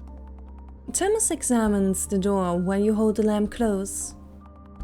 No keyhole, no doorknob, and it doesn't seem to budge at all. Just perfect. Either it's very heavy or it has a different sort of mechanism. Has a lock. There has to be some way to open it. Looking around, a familiar pattern in the wall catches your eye. You remember it from one of your books, symbols related to the legends you know by heart, the phases, they call them. A moon that becomes smaller every night until it disappears and then slowly comes back. Curious, you touch it. Click. Suddenly, you feel a rumble through the floor. Albedo? What was that? But nothing happens. Nah, I thought I touched something I shouldn't have. Don't startle me like that. Here, let's try pushing the door together. I'm thinking the sand may have just gotten it stuck. Maybe that happens. You know then at the count of 3, you both push the door at the same time, but suddenly the door opens, sending you forward from your own push towards a pit in the floor. Nice. Thomas manages to react quickly and hold on to the door fast enough, but you are not so lucky. You fall down the pit, face first into a cushion of sand. At least it was cushioned with sand. True. That hurt. Are you alright? Yeah, I'm okay. This is less steep than I expected. Oh. That's when you notice something pointy hidden by the sand. Multiple pointy thingies, almost as if there were spears buried under where you are. A fall trap. Oh, interesting. Here, take my hand. Well, I suppose you were saved by the sand. Thomas helps you out. Helps you get out of this almost pit of death. Oh, that was so close. Thank you. Someone could have ended up like a colander. Be careful now. Good thing there's just sand all over the place. You're not hurt, are you? Yeah, I'm alright. Maybe that switch had something to do with it? I'll try pushing it this time. I want to check something. Thomas pushes the switch, and with another rumble, you see the pit on the ground close. He approaches the open door and tries to move it, but it doesn't seem to budge at all. So this both locks the door in place and opens up the pit. I see. So it seems. Good job, Hero. Now the way is clear. Good job, Hero. That was Albedo who figured that out. Albedo doesn't exist in the legend, so... Aww. I'm glad we don't have doors like this back home. You continue through the door and find a staircase leading deep down. The floor below is dark and cold, and the ground is completely flooded with sand. Dot nods, the hourglass feels very close now. Alrighty. Following the grim passage, you arrive at a large set of doors tall as the wall itself. You don't even need to think about how to unlock them, because a river of sand flowing from inside is keeping them open. At last, the central room welcomes you in all its splendor, hidden under a sea of sand and more sand. And what's with all the sand? Like being in the middle of a storm. Ugh. Good luck, Hero. I'll be watching from inside your hood. Do you even fit in there? Don't you want to take a sand shower like the rest of us? To be fair, neither do I. We're gonna have to do something about that up there then. Thomas points at the altar at the center of the room. The source of the sandfall stands right there, an hourglass bigger than any of you ever imagined you'd see. Its center glows with a purple, ominous flame that taints the grains of sand as they pour from it indefinitely. That doesn't look normal or right at all. Any ideas, Dot? It's simple. You'll just have to touch that cord to remove the lunacy. That'll make it stop. How do we even reach it? All that sand is blocking the way. Easy. What do you do to reset an hourglass? Turn it over? We flip it? Correct. That should make it more accessible for a moment, at least while it resets. Sounds simple enough. The question is how? With such a big device, it isn't a simple matter of picking it up and turning it upside down. There has to be some better way to do it. Your eyes go from the hourglass to its supports, a half-buried crank in them. Though the sand makes walking difficult, Thomas manages to drag himself to the crank. It's old and rusted, and moving it seems like it's going to be a hard task. Maybe there's something you could do to make it easier for him? Well, these types of thingies again. Yeah, I think... Oh no, so go ahead. Did you manage to find a guide? No, I'm not able to find anything. I'm just going based off some comments I'm seeing on the download page. But the creator says that to get ending 3, like what we got, is if we so during the first 2 Guardians, try making decisions that don't align with the hero's plans, even if it's good intentions. So ending 3 is if we just directly, like, help him out, even though it's his duty to do it. So do nothing? Yeah, let's try just doing nothing. Let's just be lazy this time. Man. Maybe staying put will be more helpful than messing it up by accident. It is the hero's duty to do this, after all, and you are not the hero. You stay near the entrance, from where you can see the entire room. You see Thomas grab the crank and start to push it, and a rumble fills the room. A small tremor makes all the sand shake. From there, you notice the hourglass start to tilt. The arc behind it trembles a little bit, like it's slowly waking up from a slumber. Your eyes trace the cycle of shapes. You think again of the legends and of the nights you've spent reading books until late. You don't have that many of them, so you've read most more than once. All of them have something to do with the moon, of course. Though you think best not to admit it, sometimes you wish there were stories to be read about other things too. But the elders of the order probably wouldn't like that much. Oh man, all stories just about one topic? That's boring. There's a clanking sound. The hourglass falls into place, and the sandfall slowly comes to a halt as the sand shifts inside the glass. The core is now wide open. Now, quickly, before it restarts. There it is. Thomas swiftly jumps to the altar and extends a hand towards the core. The dark glimmer tainting the grains of the sand grows in size, engulfing Thomas's entire arm and then the rest of his body. But as fast as that happens, it dissipates. It's so much prettier now. Yeah? Instead of the ominous glow it used to have, now the core shines with pure light. All of a sudden, Thomas collapses on his knees. Thomas, are you alright? Yes, my legs just failed me for a moment. I'm fine. It's nothing to be too concerned about. The after effects of the lunacy can take just a bit of a toll. That was the lunacy?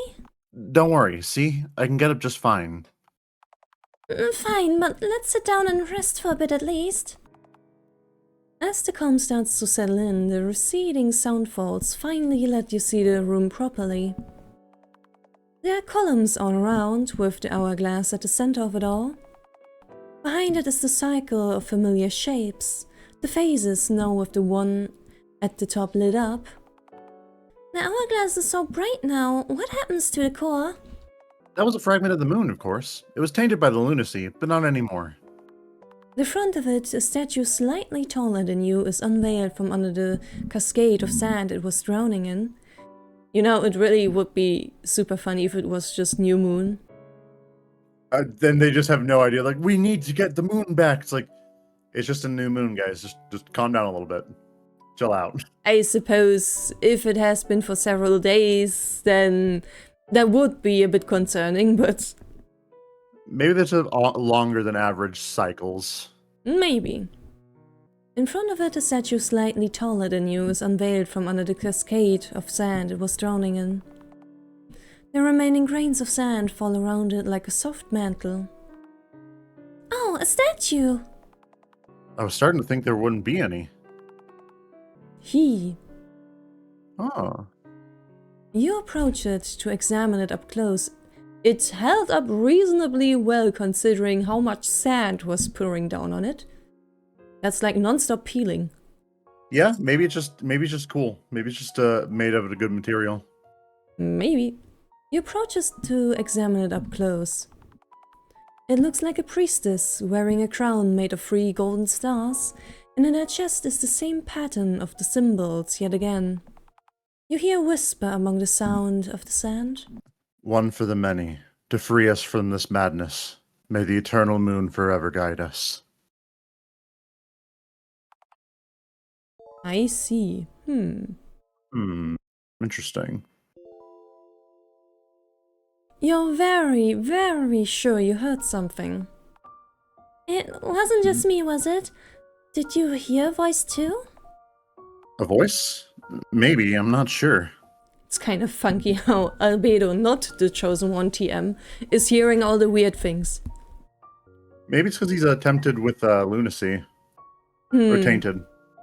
Maybe. Maybe it was, maybe it wasn't. Why do you sound like you're telling a ghost story? Well, that might not be so far off. This place is full of ghosts from the far long past, after all. Now that the hourglass is back to normal, we can leave them here to rest in peace. Sorry for disturbance, ghosts. The hero just spared them from more torment from the lunacy, so all's good. Clank! The sudden sound of something metallic falling takes you by surprise. What? What was that? Uh-oh. I hope the ghosts aren't mad. We should probably just leave them be already. Maybe a warning. There, the crown. Something in the statue has changed. Its crown has fallen and now it rests on his hands as if it was offering it to you. The wear on its head could be a signal that that has just been an eventuality, but is there such a thing as a coincidence? Its features are so eroded that its expression is unreadable, but something invites you to take the crown. You reach out your hands, and as soon as you do, you see them. Vague figures all around the room looking at you. No, wait. Not exactly at you. They're looking at Themis, whispering with dozens of voices. One for the many, to free us from this madness. May the eternal moon forever guide us. One for the many, eh? And among the ghosts, a shining figure stands right where the statue was. Its face is still indistinguishable. Albedo? Albedo! You drop the crown to the floor. Are you okay? You suddenly spaced out. Yeah, sorry. When I touched the crown, I think I saw all the ghosts. The memories from the hourglass of sand must have affected it after being submerged in them for so long. How does that work? It definitely isn't like some normal timepiece. The ghosts are trapped in time, you could say. It's an obsolete device now, but it used to mark how long was left until the lunacy was strongest, like a cycle. I see. The hourglass itself stores memories from each turn it does, and in those memories it keeps the ghost of those who succumb to the madness. That doesn't sound like a good device. Yeah. What? Why does this exist? It sounds like the lunacy was way more dangerous back then. You've got the moon to thank for things being better now. As long as it keeps shining in full, you'll all be safe. Wait, so it wasn't always like that? Like, God, okay, as long as it's shining full, you're fine. But God help you if you're in a waning gibbous phase. You're fucked. Apparently, and also, it wasn't always like that. So the moon didn't always have protection against lunacy, or the moon wasn't there, but then this whole moon phase thing doesn't make sense. Think of it like one of those legends. But more importantly, shouldn't we take this crown with us? Very awful to change the subject randomly, Dot. Yeah. Should we? It could be important here. Well, it's been offered to you. Besides, this place is abandoned anyway. It would find more use and care in your village, wouldn't it? Come on, it's clearly cursed in some way. Yeah, it sure is cursed. But it's a treasure, a relic of the moon. Would you rather leave it here, abandoned here with all the sand and dust? This is just like a player, a player who knows cursed objects exist, and a DM trying to get the player to take the cursed object. Honestly, yeah. Both of them have a point. Maybe one more than the other. But if the statue wants you to take it as thanks, maybe it's not such a bad idea.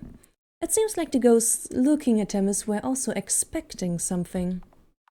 In a way, it could be like freeing a part of the spirits, like bringing them to what remains of their people. When you put it that way, exactly. It's what they want, isn't it? And like that, it's decided. Taking home some treasure from this adventure and the ruins doesn't sound too bad. I don't want to call this a treasure. But of course, you'll have to decide who takes it. So Dot is an option. I was going to say, oh, we should make Dot carry it, but that's actually an option. Can Dot carry it?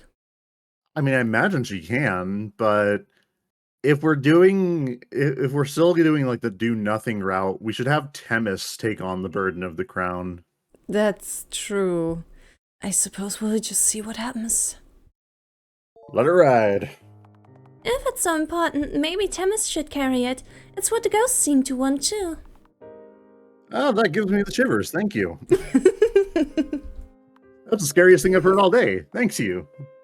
Take it, take it. Don't be shy now. I mean, I would say the same. Fine, I'll carry it then. Themis picks up the crown from the floor and puts it in his bag, at least not on his head. There, it should be safe here. We'll find a place for it in the village. Maybe the rest of the order will know more about it. Let's ask when we get back. You leave the innermost room. The sand has receded, allowing you a much clearer passage through the ruins. That night, you camp under the cover of the temple, enjoying a peaceful night, but not without the occasional ghostly whispers. The next day, you wake up with the moon in your thoughts, but can't remember much of what you dreamed about. Once you're ready to depart for your next destination, you leave the ruins behind. Alright. Alrighty, then let's continue to be useless. Exactly, this is the way. So where are we going to next? Just point me to it and let's go. I suppose maybe the wolf village? Yeah, I was gonna say, let's do the wolf village, because we've done the lake 2 times in a row, so... Yeah. Yeah, we can investigate together or ask around together. Yeah, I think asking around might be good. I think asking around is a good idea. It would be the fastest way after all. Fine, I guess it'll be fun to try. It's something a hero can't handle, right? That's the spirit. Go on, I'm sure they'll all be eager to help. Let's go ask them together. Looking around at the nearby market stalls, you decide to approach a friendly-looking vendor to ask about the strange mood of the town. What terrible beasts have been coming to town past midnight these last nights. They devoured half our livestock, and now they're starting to come for us. Oh man. So that's why the streets are like that. Oh no! What brings them here? Can't they hunt freely in the forest? Surely it must be the wolf's doing. It's sending its pack to attack us. We've either angered it, or it has betrayed and eaten the moon. Fear not. The hero right here will take care of it and return the moon. Huh? The hero? Of course, the savior with silver eyes. It must be you. The other nearby vendors and townspeople turn to look at your group. I'm awkward. Everyone is looking this way. Come on, say something. They're waiting. And what am I supposed to say? You just put me on the spot. So it's true, the missing moon and the hero of the prophecy. Our neighbors of the Order have always seemed so confident in it, but to send someone so young... Have you come to save us from the wolf, hero? Is it true you can bring back the moon? You hear Themis take a deep breath. Yes. Hear me, everyone. By this hand I will fulfill my duty and return you, our kind, gentle moon. I promise to you all. Feels a bit corny. A little bit. Despite his initial hesitation, there's a confidence in Themis's words once he speaks them. You know this is a vow he has kept for all his life. The few townspeople gather at the market all seem to recover their cheer. They may not be from the village of the Order, but they also now depend and believe in the hero. Tell us what you need, hero. No, we can't offer much. Yes, if there's anything I may help with, I will, for the victims, at least. If you would tell us all you know about the wolf and what happened here, it would be a great help. The hesitant hero quickly gets used to being at the center of attention. He seems to be a bit more confident now. From the sidelines, you listen to the townspeople explain what they suspect the most. The wolf has gone mad. So, it all started when the moon vanished. The beasts have been behaving strangely, and they think it's because of the wolf. But the wolf has always kept its distance from the town until now. Curious that. I love the dialogue before this is like, you feel like you can't do nothing. Next choice, do nothing. Yes. Alrighty, this fight isn't ours. Or perhaps not. Maybe getting in the way will make things worse. This is the hero's fight, and you are not the hero. You stay observing from afar to avoid catching the wolf's attention. watching Hero and Beast dance with Blade and Fang.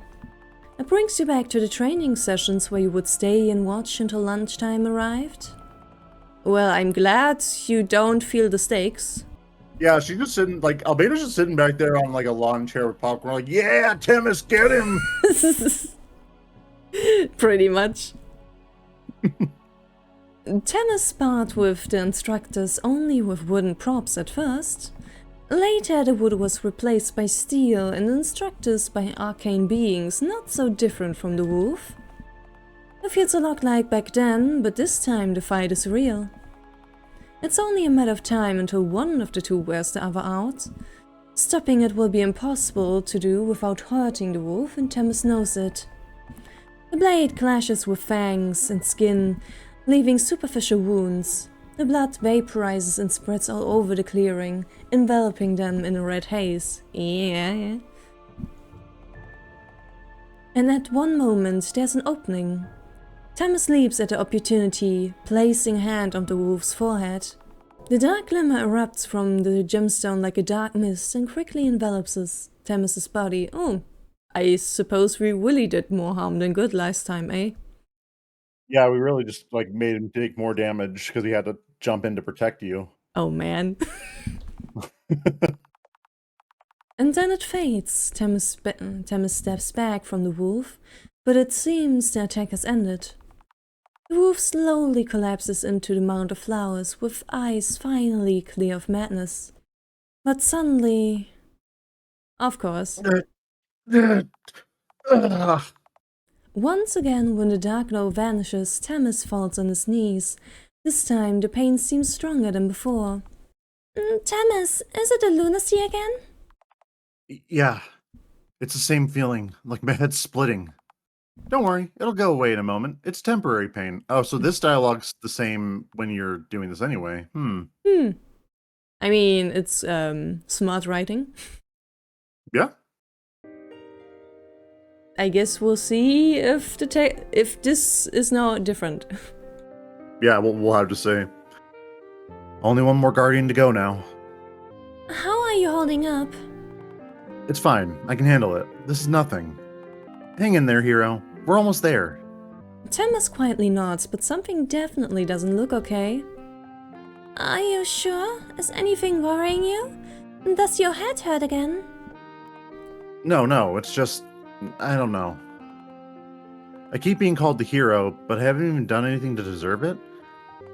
This time Themis has done a lot more alone, so... this is new. Oh, this is new. Any talented adventurer who wanted though explore those ruins could have solved the hourglass. Probably. I mean, yeah, literally anyone could have done it. So why? Why me of all people? And if there's something you can do to help him carry his responsibility, that's what you're here for, isn't it? This time the tune is very different. Yeah, she's supportive instead of so worried that she takes him away from his task. It's okay. You're doing so much already. Everyone gave you such big shoes to fit. It's normal to doubt yourself, but I think you're doing great. You really think so? Of course. I've seen it with my own eyes. Exactly. See how far we are already? We're halfway there. And just like you told me yesterday, if you need to stop for a rest at any moment, we can just do that. We rest and walk together. You don't have to bear the burden alone. I will just stand there and do that and do nothing. I'll do nothing. I'll eat popcorn. It'll be sick. Albedo, we'll have to divide the hero title at this rate. She has done nothing. But then who will be the he and who will be the role? Unless we divide it horizontally. I'm not saying that. So, Ukudo and Nero? How did you do that with a mouth? I am impressed that they managed to code that in. So am I. I always love when things do that, because there's a movie like Scott Pilgrim vs. the World where there's a girl who swears a lot, and every time she swears, it actually makes a censor sound. And people in the movie are like, "How the hell did you do that with your mouth?" All right, only one more to go. Let's not lose our way now. We have already lost our way 2 times. Yeah, but now we're back to the lake one more time. One more time.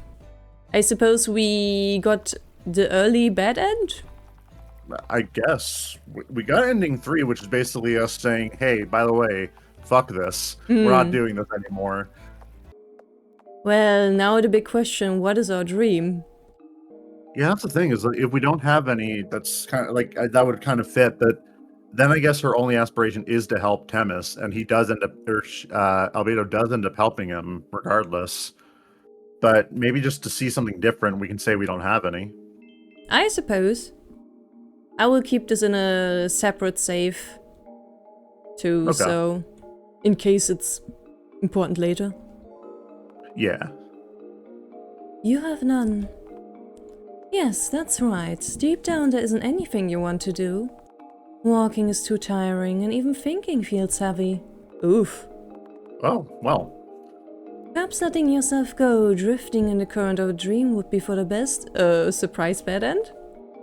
The embrace of a dream. For someone who's not a hero, for someone who is no one, there are no expectations, not even from oneself. We skipped. We straight up didn't do anything. Okay. We didn't even help guide Themis. You wake up finding yourself lying on the shore. Themis, you're back. So it seems. Are you okay? Dot says you suddenly lost consciousness. But still the same dialogue, I see. Yeah, I'm fine. I think I fell asleep. You too, huh? It was strange at the lake, like being in a dream. Took a while to find the way. Yeah, because no one guided you. Yeah, I think, yeah, so no one guided him this time, so he would have eventually done it. And then this is him having the lunacy, but since it's the 3rd lunacy, I think we'll have new dialogue. Probably. You rush to hold Themis just in time before he suddenly falls unconscious. Themis, Dot, help! What do we do? Don't panic, Albedo. The hero just needs a bit of a rest. Everything is fine. What happened? Did I... You fainted for a moment. Are you alright?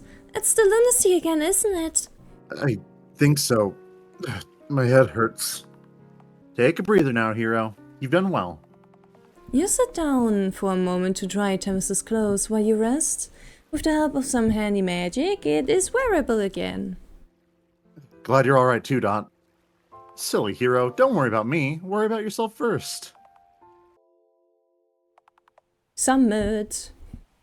Yes, we've done it. We didn't skip our duty this time. By doing nothing. By doing nothing at all. Luigi wins by doing absolutely nothing. Your journey is almost over. The 3 guardians have been dealt with, and all that's left is to save the moon at last. When you're ready, you start making your way towards your final destination, the tallest mountain where the hero will meet the moon. The climb will be rough, so when the night approaches, you decide to make camp at the feet of the mountain before it gets tougher. You sit around the bonfire before getting to rest.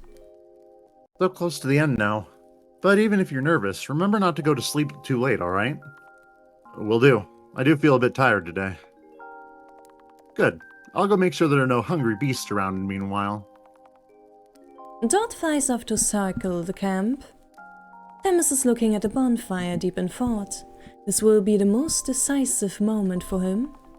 He's managed to leave some insecurities behind along the journey, but there's still a hint of bags under his eyes.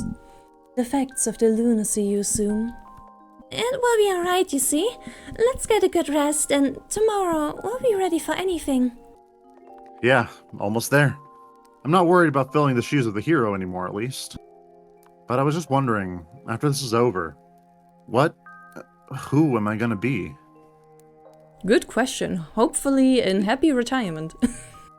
Yeah, he'll probably live in, like, the lap of luxury for the rest of his life, because, I mean, bro did the one thing that I asked him to do, and it's like, right, we don't really have anything else for you, so just kick back. If he returns, that is. True. The hero fulfills the duty and saves the moon. And then what? What's left of me? Well, you'll be a full hero then. You have saved us and it won't feel like an empty title anymore. But hero or no, you're you, right? That's what really matters. Right. Look at me, still brooding like this. Thank you for bearing with it every time. Of course. You bear with me all the time too. And gladly I do. Thank you so much for coming with me. Thames looks up to the sky. The entire firmament looks back with its thousands of stars. The moon may be gone for now, but the starry sky on its own isn't so bad, isn't it? That's true. The stars have been watching over us all this time too. You stay up for a bit longer looking at the firmament while Thames sleeps. His face at last has a calmer look. Despite the missing moon, it's a peaceful night. I had my doubts at first, but I'm glad now that you ended up accompanying us. The hero is fortunate to have someone as devoted as you. We are his personal cheerleader, if nothing else. Yeah, we're really good at that. Dot, what's this all of a sudden? Just stating the facts. You've done so much for Thames, even when he didn't realize. You're always thinking of him. Don't you have to sleep too? We need to climb the mountain tomorrow. That we do, but I know you're worried about the hero, and I don't climb, I fly. Of course I am. I can tell he's not feeling well. But the lunacy will disappear once the moon is saved, won't it? That's true. It will disappear and all will go back to normal. But perhaps there's another way. A way to save the moon that doesn't require the hero to be in pain. Oh, Dot, why didn't you bring this up before? Oh no. There is? Maybe Dot is now like, you could take his place.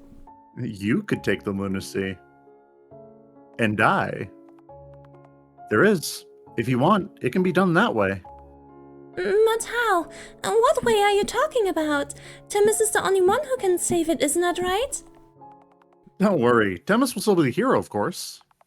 But we can replace the moon. We can discard the old degraded moon god and find a new one. Okay, heretic.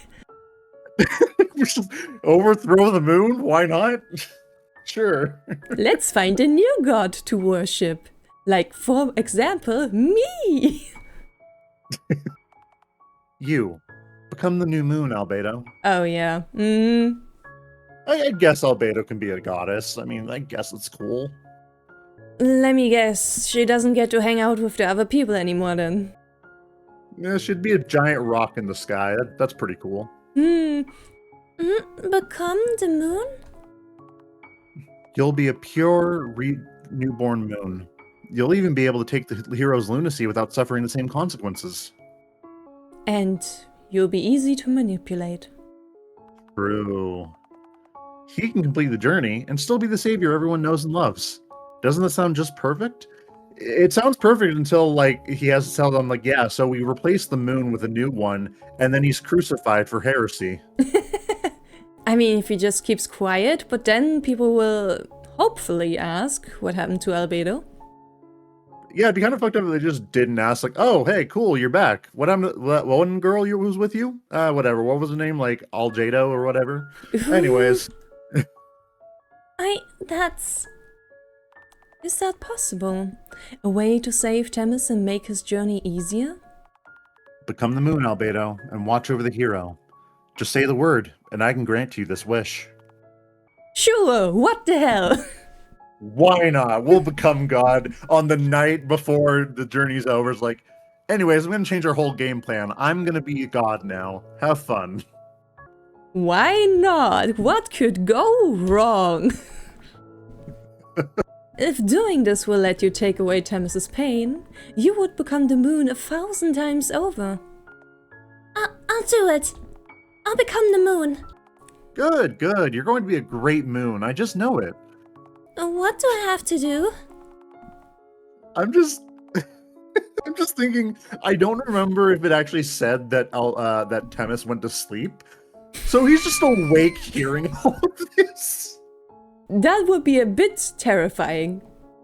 Him For saying, him. like, what? Yeah, he's just sitting there like, what the fuck are they talking about? Just close your eyes and think of the night until you see all the stars in your eyelids. Hear my voice and follow me and listen to all my orders and like vaporize people who don't agree with me. I mean, just follow me. The next morning, a lone hero wakes from his rest. Somehow, he feels lighter than he remembers, as if the sleep had mended all of his hurt. He's so close to the end of the journey now. All he must do is climb the mountain and reach out to the moon, and all will go back to normal again. Good morning, hero. Did you have a good rest? Ah, yes, surprisingly good. I thought I'd be way more nervous now that we're almost at the end, but I feel calm. That's good, that's good. Let's not dally then. The moon awaits. Did he forget about Albedo? Did you erase his memories of her? Yeah. I think I've got all my stuff. Am I forgetting anything? Themis looks around the camp, but nothing comes to mind, only a strange, empty feeling. Maybe you do feel a little bit nervous? Maybe a bit, yeah. Let's go. Oh no, Albedo. Themis walks on towards the mountaintop at the end of the road. Go on, hero, let the kind, gentle moon guide you on your path and watch over you. Let every step you lead forward, and don't worry about looking back. At the end of the journey, the moon will have saved you, and you will have saved the moon. Ooh, that is a very pretty design for her, but also, oh man. And Yeah. and every night its light will shine for you. Distant yet close and blessed forevermore. Ending 4, the moon's night. I actually kind of like that ending. It's a little sad, but at the same time, I'll just I whatever. guess, yeah, file 2. Who cares? Alrighty, nope, We are not becoming a goddess. Not today. not today. Can becoming the moon truly solve all the problems? If I become the moon, I won't be able to accompany Themis all the way, will I? I can't do that. I swore I would go with him no matter what. Themis is willing to continue this journey to the end, and so am I. Is that so? A shame, but the original plan is still a good solution, of course. Why didn't you mention this sooner if it would have saved Themis so much pain? And what would happen if the moon was replaced? Uh-oh, that's a couple of questions with some long answers, but I'll give you a short one. Don't worry about that. Go to sleep and leave the watch to me. Tomorrow, you won't remember a thing. After all, you're so sleepy. Huh? My eyes. But why are you... Good night, Albedo, and sweet dreams. The next morning you wake up well rested. It feels like you had a strange dream and the moon lingers in your thoughts. But it's no wonder why, the day has finally come. Today the hero will save the moon. Okay. This is it, hero. Onwards to the final step of this journey. Sure. The tallest mountain awaits. Are you ready for the end of the journey? Yes. Yes. After walking, climbing and walking some more, the night has started to come back.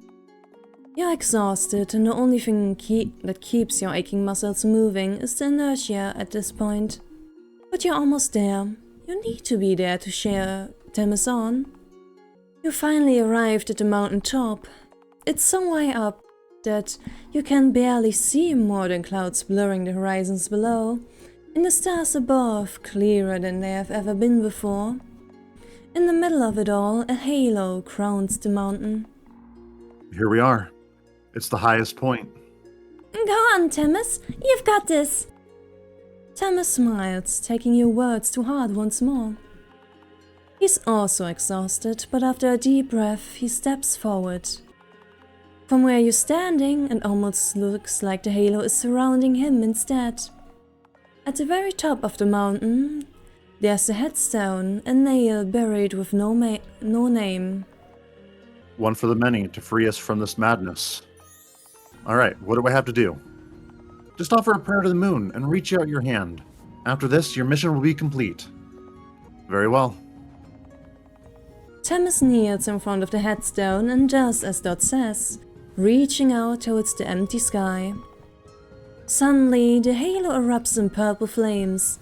They all start to gather around Themis, more than he can probably bear. The lunacy!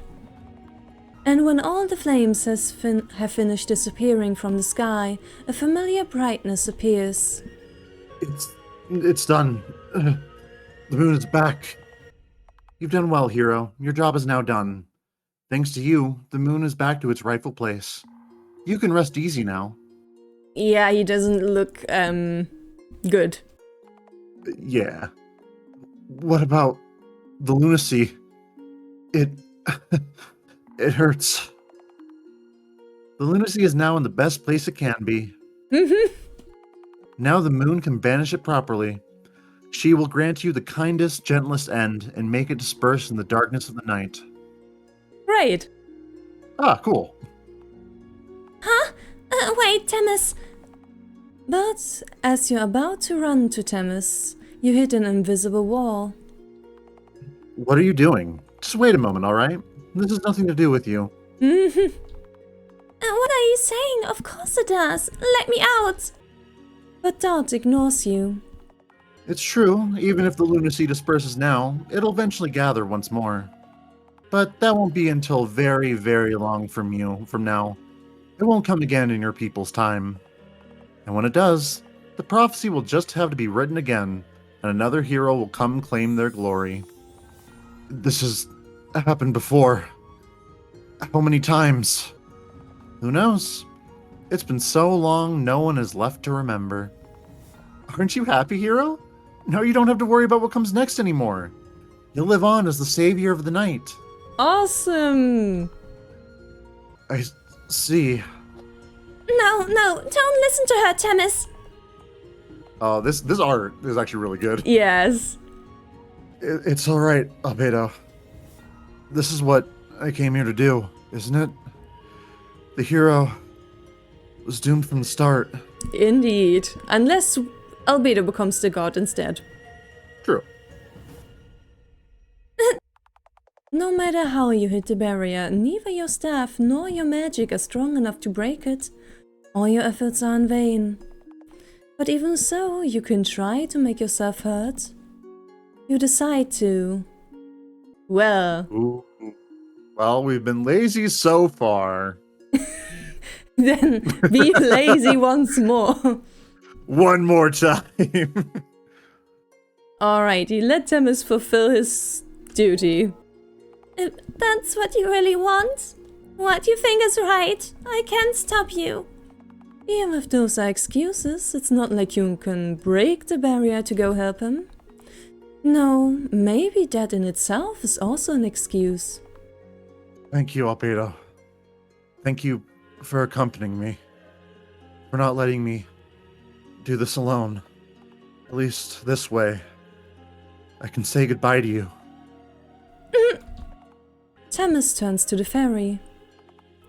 Dot, I accept it, on one condition.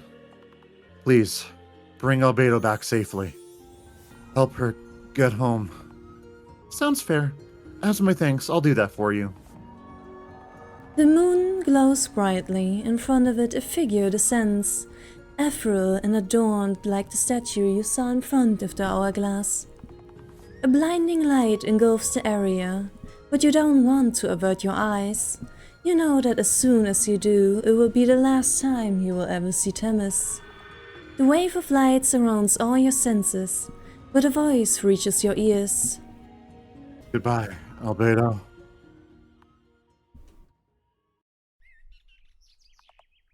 It's bright outside.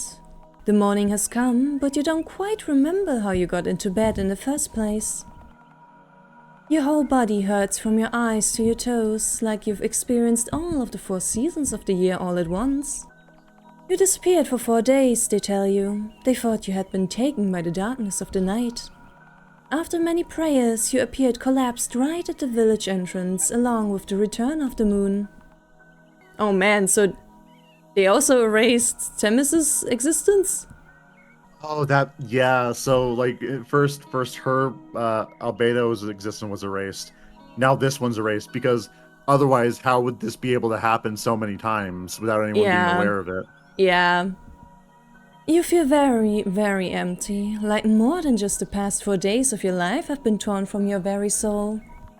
At least you're allowed to rest while the village prepares to continue the festivities tonight. Through the window, you hear everyone's cheers of joy. The moon! Our kind, gentle moon has returned! The hero has succeeded! The hero, that's right, there was a hero. You're sure of it, but why can't you remember? The hero, you've met the hero before. What was his name? For some reason, tears start falling down your cheeks. You don't feel like celebrating. The moon doesn't offer you the comfort you remember anymore. An image is engraved on your mind with searing light. The hero at that moment was smiling. Duty fulfilled, so we have 3, 4, and 5 now. Yep.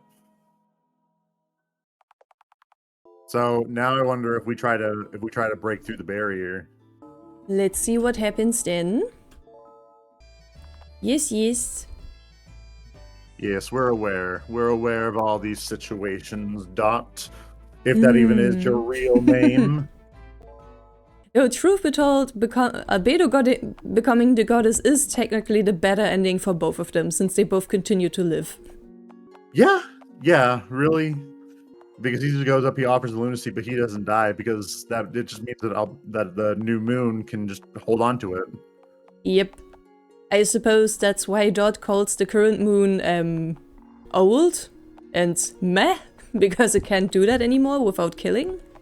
Yeah, I would assume like a better idea would be to make the hero with all lunacy become the new moon. Yeah, now we shout at Themis not to do this. Indeed. No, that's not true. Do you really want to let it end like this? We have to return home, together. But how can we? If saving the moon requires you to die, I'd rather have all the nights be dark forever. The moon glows brightly. In front of it, a figure descends, ethereal and adorned like the statue you saw in front of the hourglass. But among the blinding light, you see Themis trying to stand up. Struggling, he unsheathes his sword. Huh? What are you doing, hero? I told you, your mission is over. You can just rest now. You see, Dot, a starry night, a starry sky on its own isn't so bad. Nice quoting. The purple flames intensify, engulfing Themis' sword and changing its form, a blade of lunacy and darkness, and in a single slash, the blade parts the moon. The light, the figure of the moon, and Dot herself, Dot too, slowly dissipate, letting out a fading scream. All that remains of them are small particles that dissolve into the night like dimming stars. The barrier you were leaning against also vanishes, making you almost fall forward. As soon as you can, you run to Themis. Themis, I'm so glad! What have I done? The moon is gone. Good riddance. It's alright. I'm just glad you're alive. The pain. I can't feel that anymore. Why? It was like my whole being was being torn apart before. Did you control the lunacy? How are you feeling? I don't feel unwell, but I don't feel well either. I don't feel anything at all. That's not good. Yeah. It's okay. I'm with you. I'm with you. We can't go back to the village anymore. Oh, we'll go somewhere else. Anywhere. Even if the moon no longer shines, it won't dictate our path anymore either. We walk on our own from now on. Whew. That sure is an image. A broken moon adorns the sky, a sign that once a shining beacon protected people from the darkness of the night.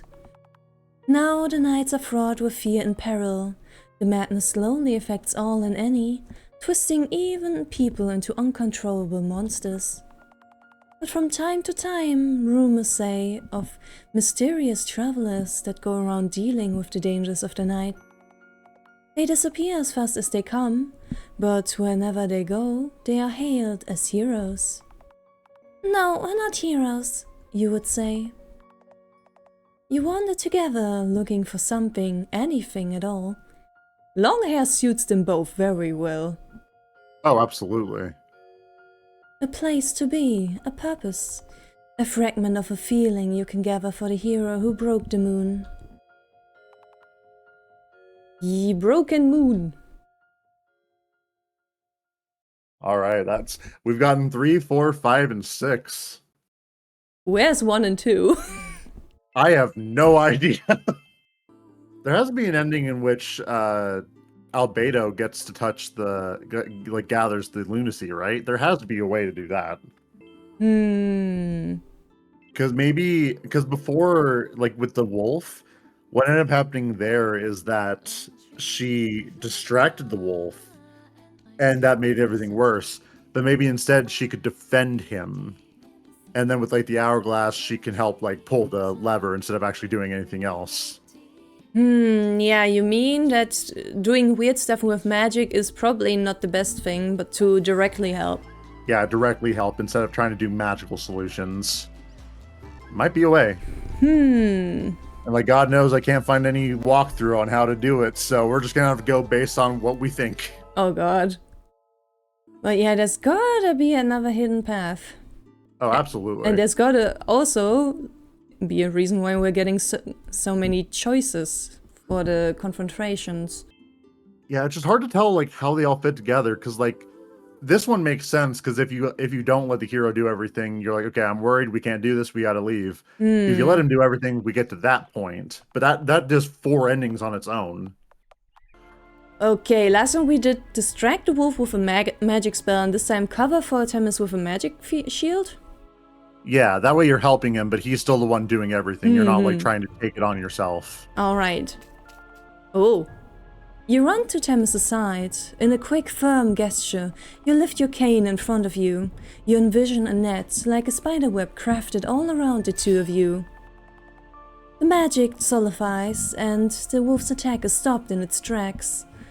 The impact leaves a crack on the magic shield. Stunned for a moment, the wolf stumbles. Quick, now that it's stunned, I'll lower the shield. All right, now. Themis fearlessly dashes in front of the wolf and extends an arm towards it. At the same time, the beast begins to open its maw, but before its teeth can sink into Themis' arm, the wolf stops in its tracks. The tips of Themis' left hand connect with the wolf's forehead just in time. A dark glimmer erupts from the gemstone like a dark mist and quickly envelops Themis' body. And then it fades.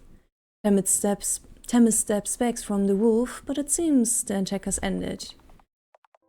I suppose the lake would be interesting too. Probably we stay there and don't go after Themis. However, we then have like, I don't know, a dream. Well, I think initially we should help him do that, but yeah, that's a weird one, because like I think on one level we can stay on the shore, but then still guide him as long as we say we just want to help Themis. Like that's our one thing we want to do. I mean, even if we choose the order, it's still... we still guided Themis. Yeah, it's kind of weird in which one we have to do. Maybe and we then, should... of course, there's the options here. Oh yeah. Maybe we should, yeah, I mean, we are doing the lake anyway, the last, so we can experiment. Yeah. As long as we keep just a save around, we can just replay it a few times. I suppose the sandy path is probably the fastest then. Yeah. This sandy path to the left. Why don't we go left? If there's sand and we're looking for hourglass, maybe it's related. Oh, that sounds fair enough. I was thinking the middle path looked like it'd lead to the center of the ruins more directly, but maybe that would be too obvious. Well, and what does your adventurous spirit say? Would a short path be just as fun? Depends on how much danger your idea of fun involves. Let's find out how much fun there is in this direction then. You decide to continue through the left path. The corridor arcs continue on and on. Sometimes they turn to the right, sometimes left. Sometimes they go down some steps just to make you climb back up a bit ahead. You look back and see so many arcs that it starts to make you feel dizzy. I swear I've seen this patch of sand at least 3 times already. I must be counting wrong then, because I thought it was 5. Feels like we're just going in circles here. Oh, it knows. Could it be we are... No, don't say a word. As soon as you say it, our own fate is sealed. We'll be lost for real. Well, you just said it now. Congratulations, Dot. You've trapped us here forever. No! We're doomed. At least you can still sense the hourglass, right? That can help find a way. It's getting further away, like all my hopes and dreams. Oh no, wait. It actually feels pretty close. But where do you feel it? A bit ahead, I'm sure. Dot leads the way with you following close by. You go down another set of steps and land on a layer of fine sand. The floor is completely covered in it like a pool. Here, in this wall. It feels strongest here. It would be a shame to break it, but if we could be here for hours and not get behind this wall if we keep following the corridor. Oh, we could try going back to the entrance? If we can even find it again. I don't want to think about it. Oof. Ugh, there's sand even coming out of this wall. What's this? Ah. Thomas looks at the wall up close. Engraved is a row of bricks. You notice a sequence of shapes. Oh, those were in a book I read too. I think they're related to the legend of the moon of many shapes. Every day the moon gave a part of itself to the people until it lost its form and had to gather itself again piece by piece, changing its form every night. They call those forms the phases of the moon. Oh, I remember that one. The people here might have known the story too. Even the tales are proof of the moon's kindness, of course. There could be more of those, maybe under the floor? You move the sand around your feet around with the... back. Oh. Uh-oh. Oops. Something has moved. Slowly you feel the sand shift under you in a circle and start falling down through the floor. You quickly manage to step aside before it drags you along. Whoa, what's that? Well, here it is. The fun. The ground has opened up, unveiling a spiral staircase leading downwards. It has swallowed up most of the sand like a mouth to the depths of the temple.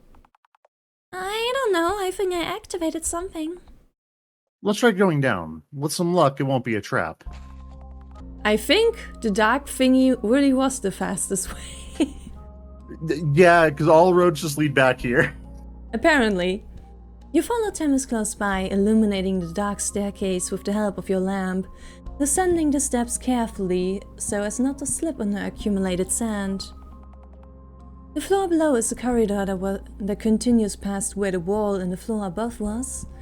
The ground here is completely flooded with sand. Dot nods, the hourglass feels very close now. Let's help! Yeah. I'll help. You follow Themis behind and grab the crank together. As expected, both rust and time and the grains of sand have left it barely functional. Alright, at the count of 3, let's give it a try. I got it. 1, 2, 3, now. Using your cape to protect your hands, you try to move it with all your strength. There's a slight tremor and a rumble fills the room. The hourglass starts to tilt. It works. Keep pushing, keep pushing. Easy for you to say. It's like moving a boulder with a broomstick. The hourglass tilts more and more until it's almost reversed. Your hands hurt, but you're almost there. But then... Crash. Between dust and rust, the crank breaks down. Curse this. Oh, I know. You take your cane and fit it in the crank spot. Let's use this. But what if it breaks? It doesn't matter. Let's try anyway. Just a bit more effort and... a clanking sound. The hourglass falls into place, and the sandfall slowly comes to a halt as the sand shifts inside the glass. The core is now wide open. Now, quickly, before it restarts. There it is. Tam swiftly jumps to the altar and extends a hand towards the core. The dark glimmer tainting the grains of sand grows in size, engulfing Tam's entire arm and then the rest of his body. But as fast as that happens, it disappears. Dot should carry the relic. Why not let Dot carry it? She seems the most eager to take it with us. It even looks a bit like her own crown. Huh? Might it not be too much for her? I don't know if she has enough strength to carry it for long. What do you mean? Of course I can do it. Just watch. Dot grabs one of the ends of the crown with her small arms and flutters her wings to lift it. She concentrates on it like she has never concentrated before. Like it's a matter of life or death. It's lift or leave a priceless ancient treasure of the moon behind. Do or die, even. Dot's mindset is focused on one thing only. Dot is strong. Dot is strong. Dot is strong. Dot can lift boulders the size of meteorites. She gathers her strength and rises up. And a few seconds later, slowly descends back down. On the other hand, I'm just a mere guide. The carrier of the relic should be someone worthy, of course. Of course. It seems like it will have to be one of you two after all. I think it should be you, actually. Alrighty, just to, shake up the hero thingy. Yeah. I can carry it in one of my pockets if you want. I've got plenty of space. Are you sure? Maybe we should just leave it here. If it starts making you feel unwell or anything. Nah, I think it's fine. See? You pick up the crown and carefully dust it off. I don't feel anything weird from it anymore. It might have been their way to tell us to take it. I hope so. You safely place the crown in your interior cape pocket. Sorry for dropping you, it was an accident. Oh, we were overthinking it. There, can you start a new game, or not a new game? Do we have one like early on when we first choose which ones to go? Like we can do maybe on the journey, the first option up here. Departure, yeah, probably departure. Yeah, departure. The actual departure part would be good because I think there's an option we can pick here that lets us do something. Probably the... I'm not so sure. Yeah, the doubtful one, yes. I think if you're doubtful, then you have the option to either still come or you can return. A bit doubtful. I don't know. Are we truly ready for this? If even our dear moon has been taken by darkness, how can we be so sure we can fix it? That's what the hero's for, of course. Listen, I understand the worry. I do. But you can entrust this to me. Even if I'm also nervous, I've been preparing for it all my life. It's something only I can do. If you prefer, you can just stay in the village.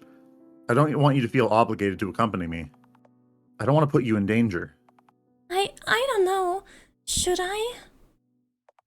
It's alright, Albedo. You're not the hero. No one expects anything from you. You can go back to the lamplights of your village where it's safe and until the moon returns and all goes back to how it's always been. It would be that easy. There's nothing else you have to do. Even if it will feel slow, the wait will pass eventually. And all will be normal again.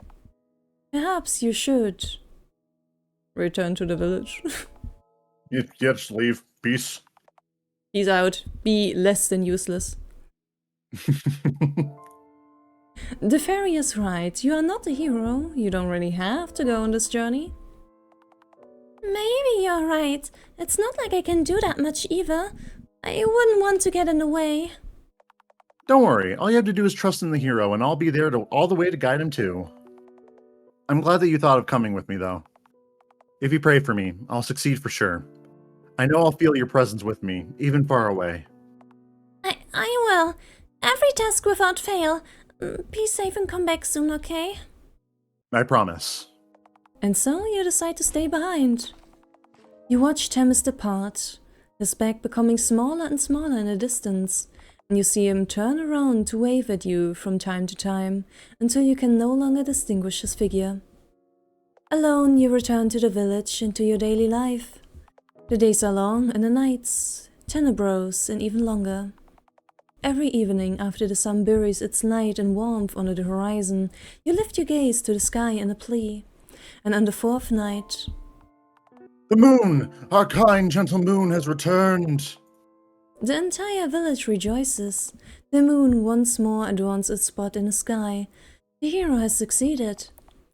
Without delay, a grand feast to the moon's return is celebrated.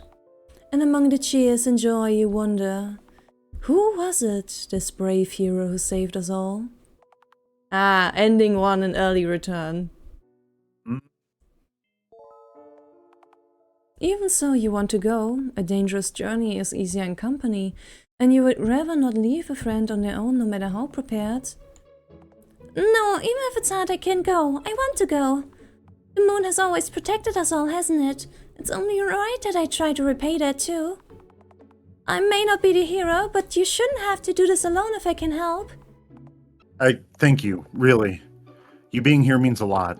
I hope it didn't sound like you didn't want you here. Having one more person does have its pros too. You can keep up, right? Come on, Dot. Of course you can. I can. I won't be in the way. Even if it's scary, I'll be brave, I promise. Good, good. That's what I like to see. Very well. Now that we're all set, it's time to decide where to go first. Alright, let's try to do something stupid this time. We'll just be stupid. It's fine. Loo-dee-doo. Make an opportunity. Stop the sand with magic. Yes. Considering the state the room is in, even if the crank works, it could break at any moment. It might not even be the best idea. But there's another more direct option. I have an idea. Give me a second. Huh? What are you planning to do? You start concentrating on your cane, gathering magic. If you can manage to stop the sandfall for a moment, it will be a chance for Themis to reach the core way sooner.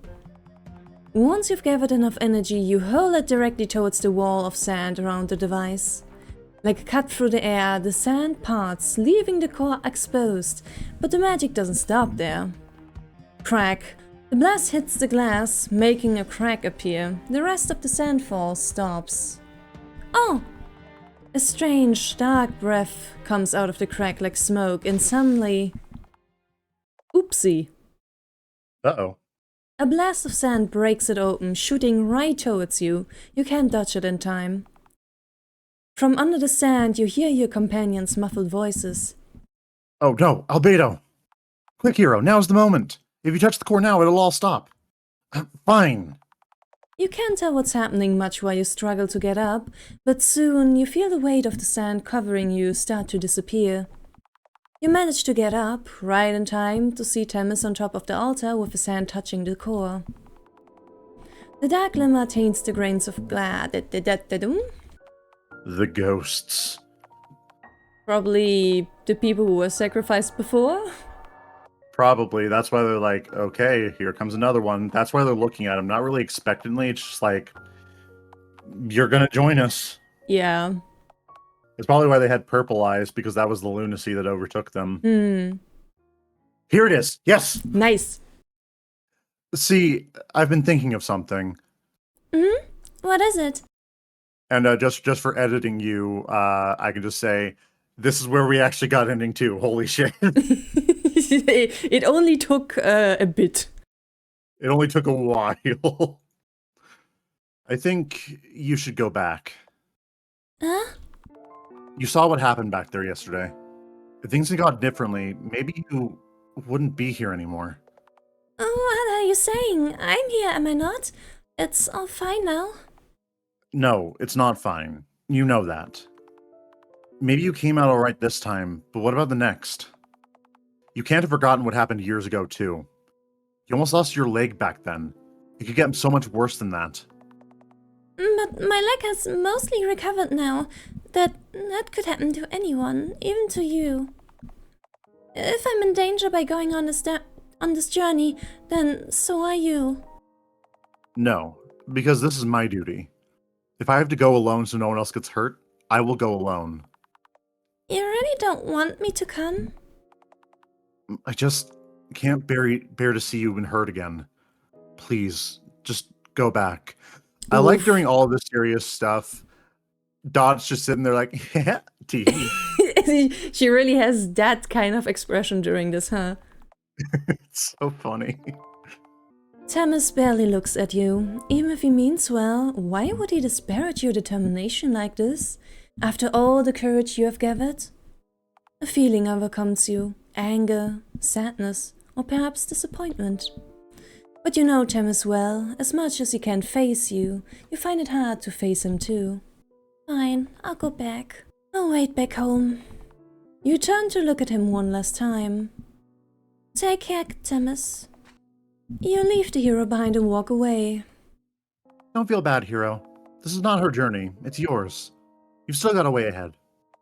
Yes. I'll be with you.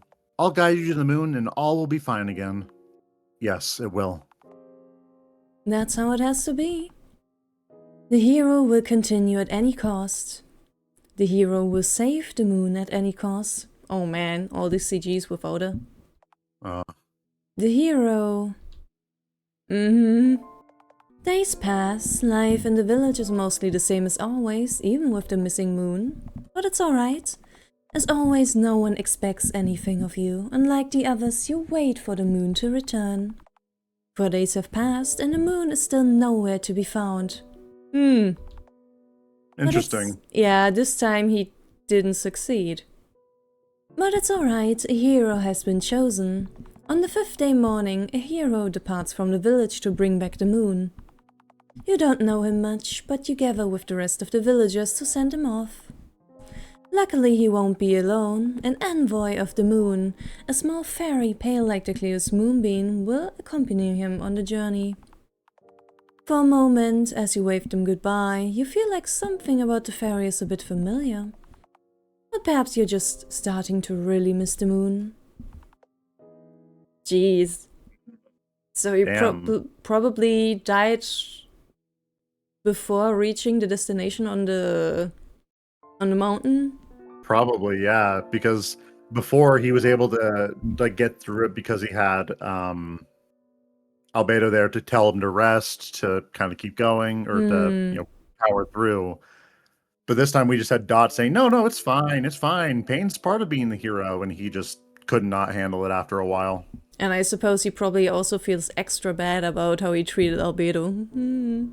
Yeah, that's gotta suck. Yeah, it probably made him more reckless, I suppose, and more distracted. Probably, and like maybe the new hero will have no issues because typically I don't think anyone goes with him. But yes, a game about sacrifice where there's no super good ending. Yeah, again, like there's always going to be something bad. Like either both of you survive and the moon dies, or one of you survives and the other one just perishes somehow. Yeah. The best ending is just that she becomes a goddess, as she becomes the moon. Yep, I suppose there's also the first ending where we got of essentially fucking off during the journey.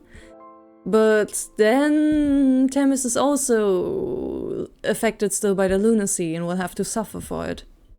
Yeah, and the cycle just continues. So either the one where you guys kill the moon, become the moon, or leave. Those are like the best endings. Yeah. I suppose. I do. Really hard to say. Yeah, I do favor becoming the goddess and killing the moon. Yeah, I think those are arguably like the best endings. Though killing the moon sucks for everyone, but at least it sucks for everyone. Yeah, Equally. and people are still there in order to combat the moon like issues. Yeah, they just need to live with it, I And they suppose. have a cool moon, and they have a cool moon in the sky now. They have a split moon. That is, in fact, very cool. I'm But- just thinking about how the phases of the moon would work with that. If you have like a moon cut in half, how would the phases work? Maybe it just stays static for all of eternity now. I don't know Possibly. how exactly the moon in this universe works, Yeah. since it's not an actual physical object. It's more like just a bundle of energy, really. Man, what a downer ending to end on. We should have ended killing the moon or becoming the goddess. Honestly. But yeah, we finished the game and we got all existing endings. Eventually. Yep. We don't have a 6 out of 6 ending save file because that's apparently really hard to get because of game-breaking shit. But honestly, we still saw all the endings. True that. So yeah, thank you for following this playthrough. And we'll see you next time. Bye bye! See ya.